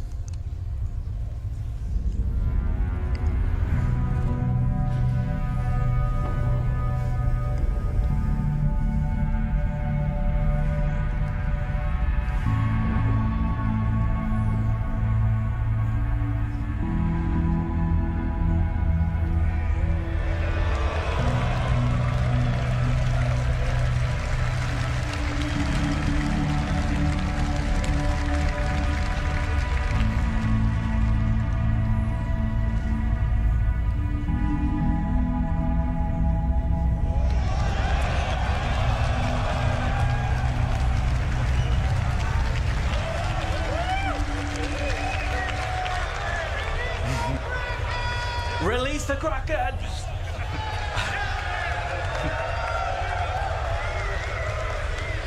All right, cool.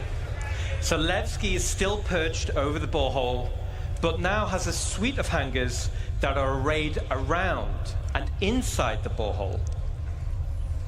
We're also increasing the quantity of hangars.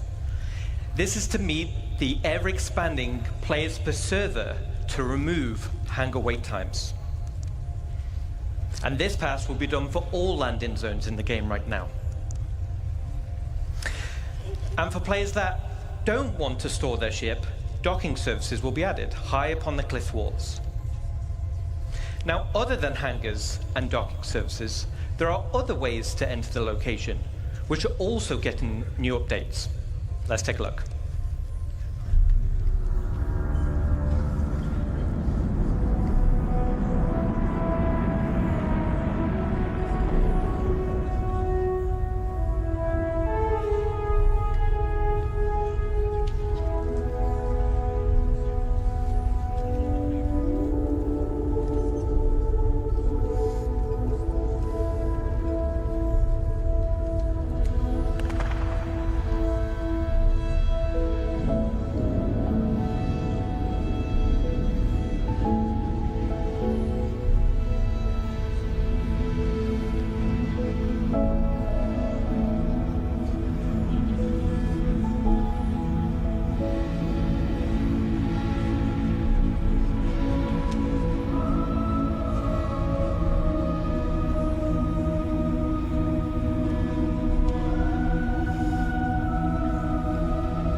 All right, awesome.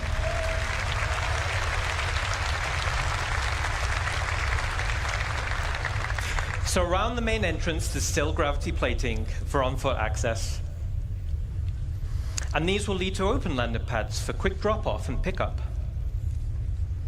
And we're also adding access to gameplay areas for a variety of local missions and gameplay types.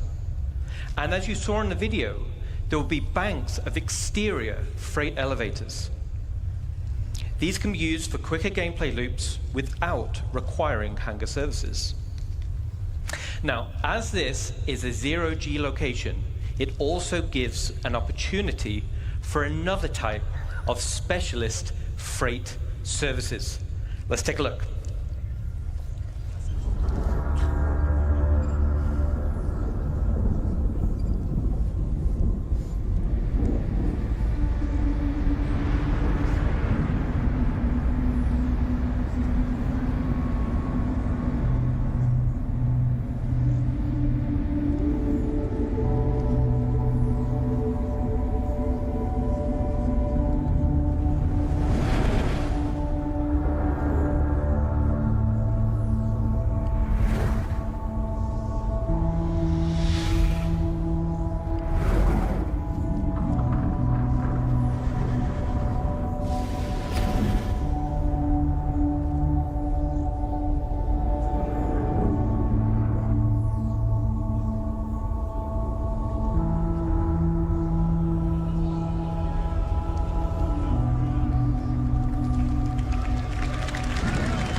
All right, so first off, now the borehole goes all the way through the asteroid, which is awesome to fly through. And down at the base of the asteroid, there will be banks of exterior zero-G freight elevators. These will be priority access for Hull Series ships. So for all the Hull Series folks, we got you covered.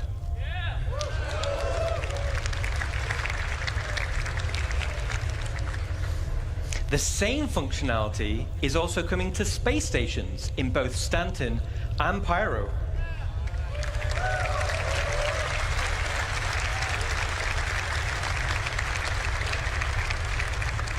But wait, there's a little bit more. Let's take a look.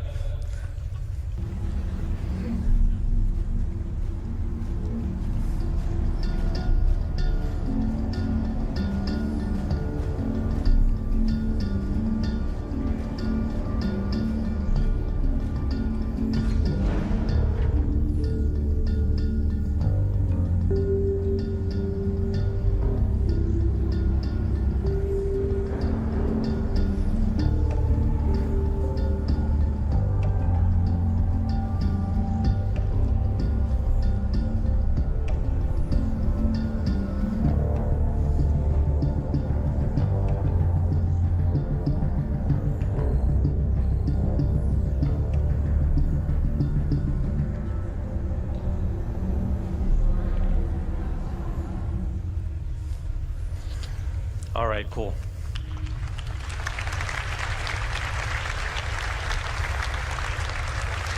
So, the external freight elevators will now have direct access to cargo decks to be able to quickly sell or pick up for the next run. So that concludes some of the exterior updates coming to Levski. But the interior is also getting some updates to bring them in line with current gameplay requirements. These will be spaces like cargo services, as we just saw, for hauling and supplies, and refinement centers, so you don't need to travel far to refine your ore. And we're updating the interior layout to provide better access to gameplay spaces. So to conclude, Nick's system will be the next system after Pyro. Yay!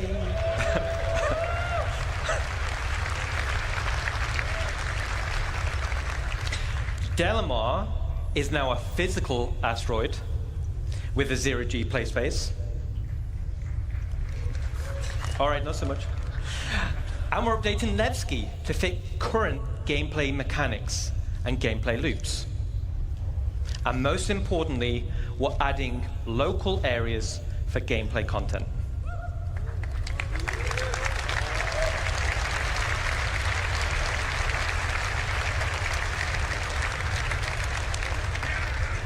Now, speaking of gameplay in landing zones, let's leave Levski for now. And let's jump to Rainy Arcop, which is missing the most gameplay spaces right now. So we're continuing the Building Interior initiative. We're adding additional districts to landing zones, which are gameplay focused.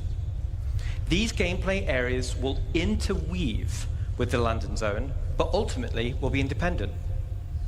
So for Area 18, let me introduce you to the Municipal Works. And this will be split into two locations. The actual Municipal Works, which will be an open world sandbox area for all players, and the lower Municipal Works, known locally as the Depths, which will comprise of several instanced levels. So, how do I get to the Municipal Works? The Municipal Works is accessible in multiple places in Area 18. Some will be available to everyone, and some you'll need to unlock with mission progression.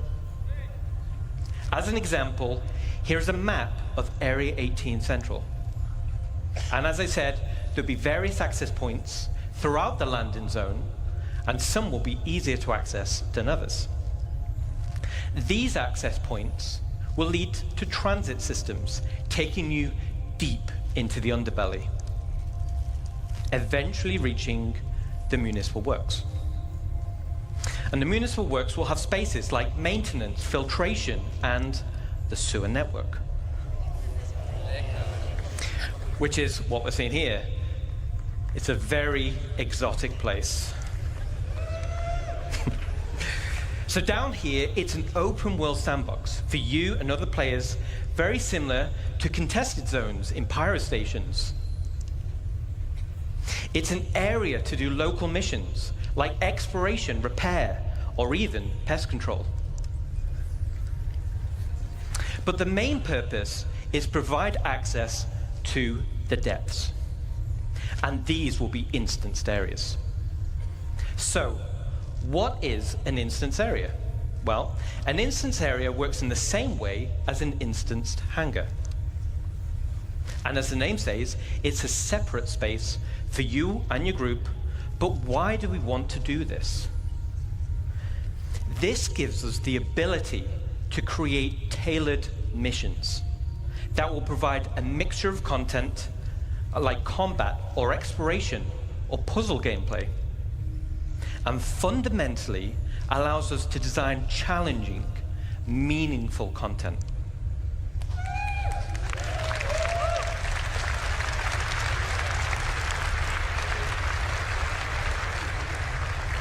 All right, so let me illustrate. Going over here, how the depths will be split by levels. Now, stay with me on this. We're going to rattle through it quick. So let's say you're in level B01. You're running a mission, you're having a great time with the curated content I just mentioned. But down here, you'll have to do a variety of content over a period of time and over multiple play sessions. At the end of the mission, you'll find an access point, which will bring you back to the landing zone. And you'll do this loop multiple times with different mission content. After achieving the required amount of progression, your access level will be upgraded. So this time, you head down the access point elevator, and now it takes you all the way down to level B02, and you continue on with your journey. Now this is your new area with different mission content, new rewards, and a new access point back to the LZ. The same as B01, you'll do this loop multiple times. And you guessed it, eventually you'll get access to level B03, and we continue deeper. With each level you unlock, you access new areas for new mission loops. You'll access new, more challenging curated content and access better and better rewards. And this is what will form progression-based content.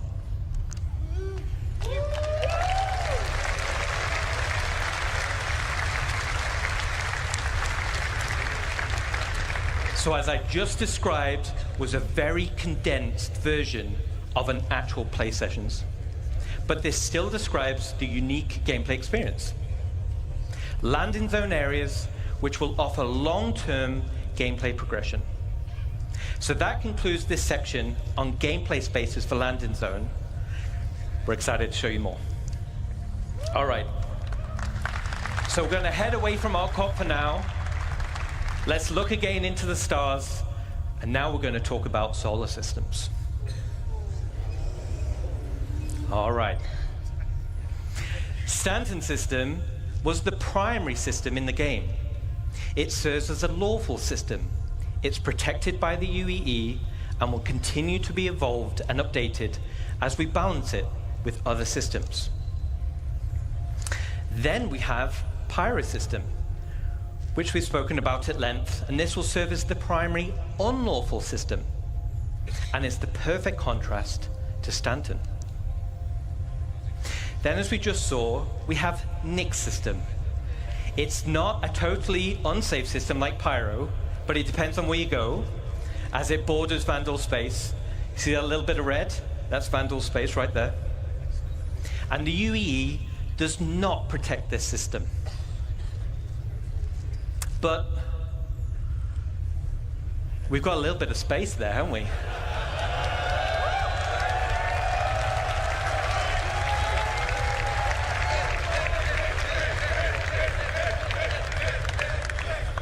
All right.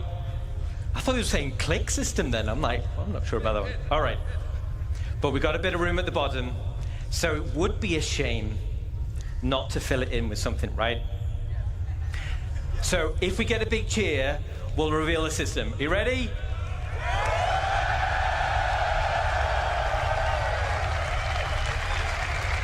Very cool, very cool. All right, here it is. Oh, wait. Oh, all right, okay, all right, okay. So, let's take a sneak peek at system number 4. Here it is. Well, it's awesome, right? All right. No, in order to reveal the 4th system, let me take you on a little history lesson. And to do that, we're going to load up our old friend, the Galactipedia. So, we're back in the height of the human-Xi'an Cold War. Tensions were at breaking point. In 2542, Armistead Perry introduced a designation line for a group of 8 planetary systems that marked the borderlands between Xi'an and human-controlled space. The United Planets of Earth designated the systems as no-fly zones and utilizing them as military staging grounds. But one system on the Perry line offered a key strategic position for a potential invasion into the Xi'an Empire. And that system was Castra.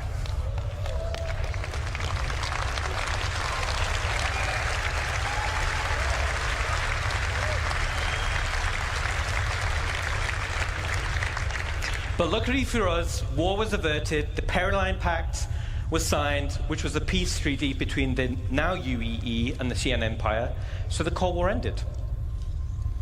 The systems of the Perry-Line were divided up between humans and Xi'an, and fast forward back to present day, humans and the Xi'an enjoy a more prosperous relations, and everyone's cool. So, the 4th system will be Castra.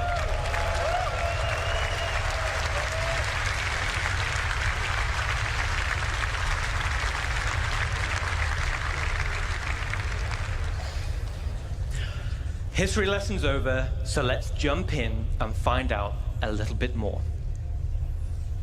First we have Castra 1. Here it is.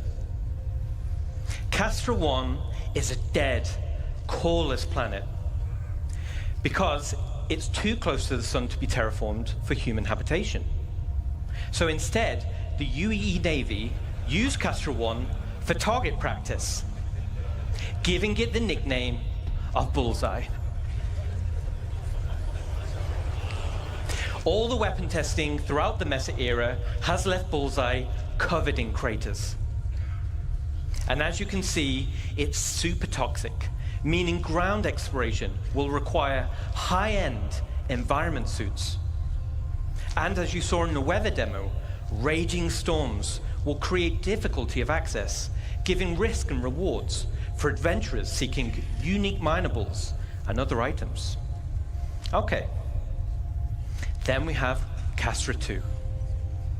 The second planet from the sun is called Cascom. And this was the location of the military's staging area.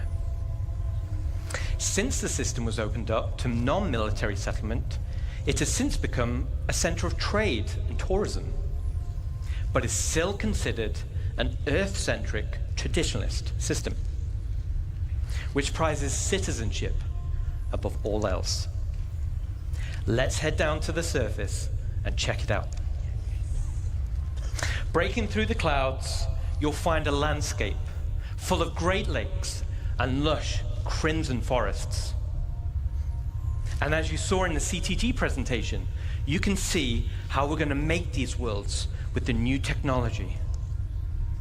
High up on the mountain range, here at the highest peak, we can just make out the landing zone called Sherman.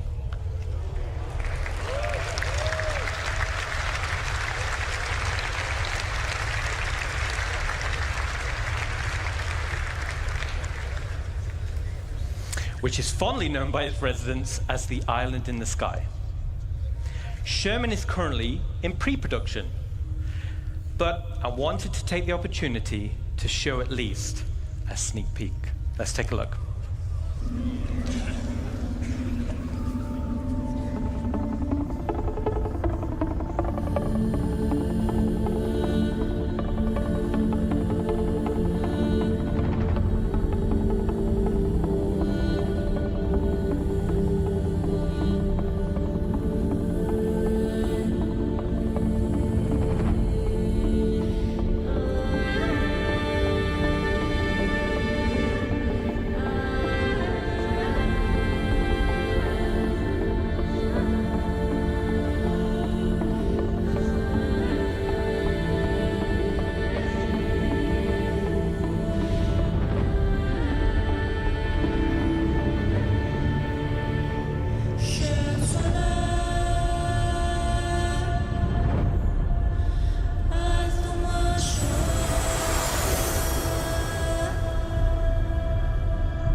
Awesome. Let me take you through some of the areas of Sherman you just saw. The dominant landmark you see in the center is Spaceport Ulysses, named after the mountain Sherman is sitting on. This is where they staged the bombers that were on active rotation, waiting on any sign of any aggression. But now it's mostly a commercial spaceport. The Navy still has an airbase here, but it's a great place to see some big ships of the UEE. Commercial hangars are located inside the main trench, and even though this is a converted from a naval base, it still has an impressive military flavor.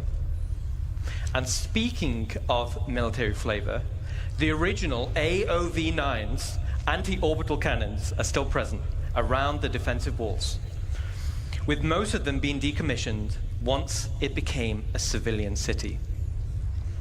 Over to the left of the spaceport is the Sparrows Industrial Park, home to the sprawling cargo yards and manufacturing plants. The Sparrows has evolved from its days as a military supply and munitions depot into a bustling and modern industrial park. To the right side of the spaceport is Fort Riggs, which originally used to house the Army when Sherman was used as a staging point for a potential ground assault of the Xi'an Empire. Since the area was decommissioned, it has now been turned into a business park and is the governmental center of CASCOM, with the Governor's Council headquarters located here. As this base was built during the Mesa era, as humans were expanding their borders, this introduces a new architectural style for humans. Between the First Travarian War on one front and the Xi'an Cold War on the other, a new style called Henoism arose, with an emphasis on prefabrication and fortification. The designs were robust, durable against warfare and harsh enemies and harsh environments. And from all the locations we just saw, high up on the upper wall, you can see the commercial district, and specifically the Ansel shopping complex. Situated high above the sprawling main base below, the Ansel area originally served as the command center to Sherman's military operations. Inside this building, you'll find key areas like the Edge of Oblivion Bar, which was converted from the old officers' lounge. You'll also find Eckhart Security Headquarters, and you'll find the Mercenary Guild headquarters. The other areas in the commercial district include the OPA towers for habitation. That's the building on the left. And on the right, it's the Imperial Sherman Infirmary. There's also the Reeves Military Museum, where you can experience the history of humanity's military and the role that Castra has played in keeping the Empire safe. And finally, we have Overlook Point, which is the name of the vantage point and park situated in front of Central Command, which has the best view overlooking the landing zone. So that's a quick overview of some of the key areas of Sherman. I think it's devastatingly beautiful, with a rich history and unique mood and vibe.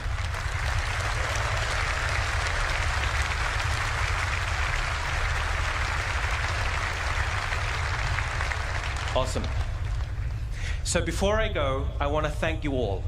You are all awesome. All your passion, all your dedication make our lives as devs so much easier. And thanks to the CIG staff, who's the awesome work we're seeing in front of you.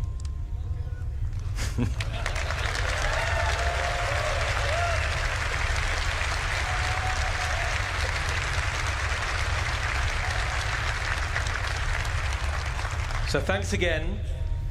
You are all amazing, passionate, and enabling us to dream big. Enjoy the rest of your show.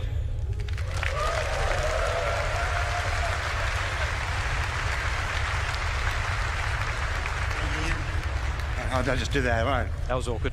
Okay. We're just about at that time.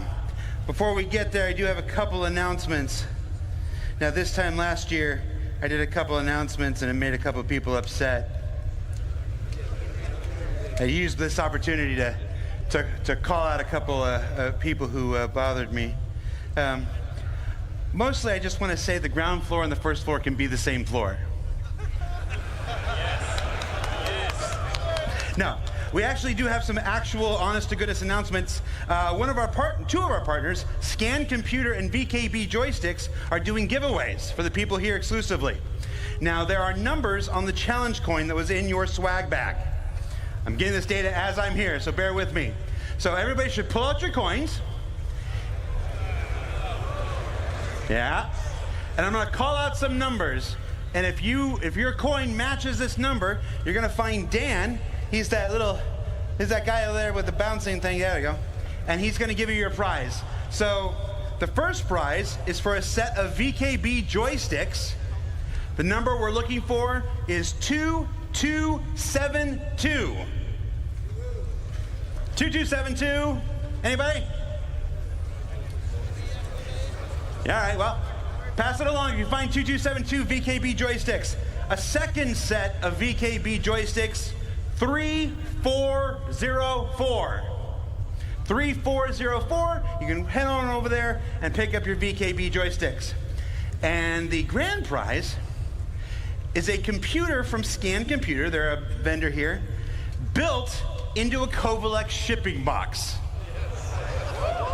So I'm going to give you 2 more seconds to pull out your challenge coins here. The winner of a Kovalex computer is challenge coin 413. 413?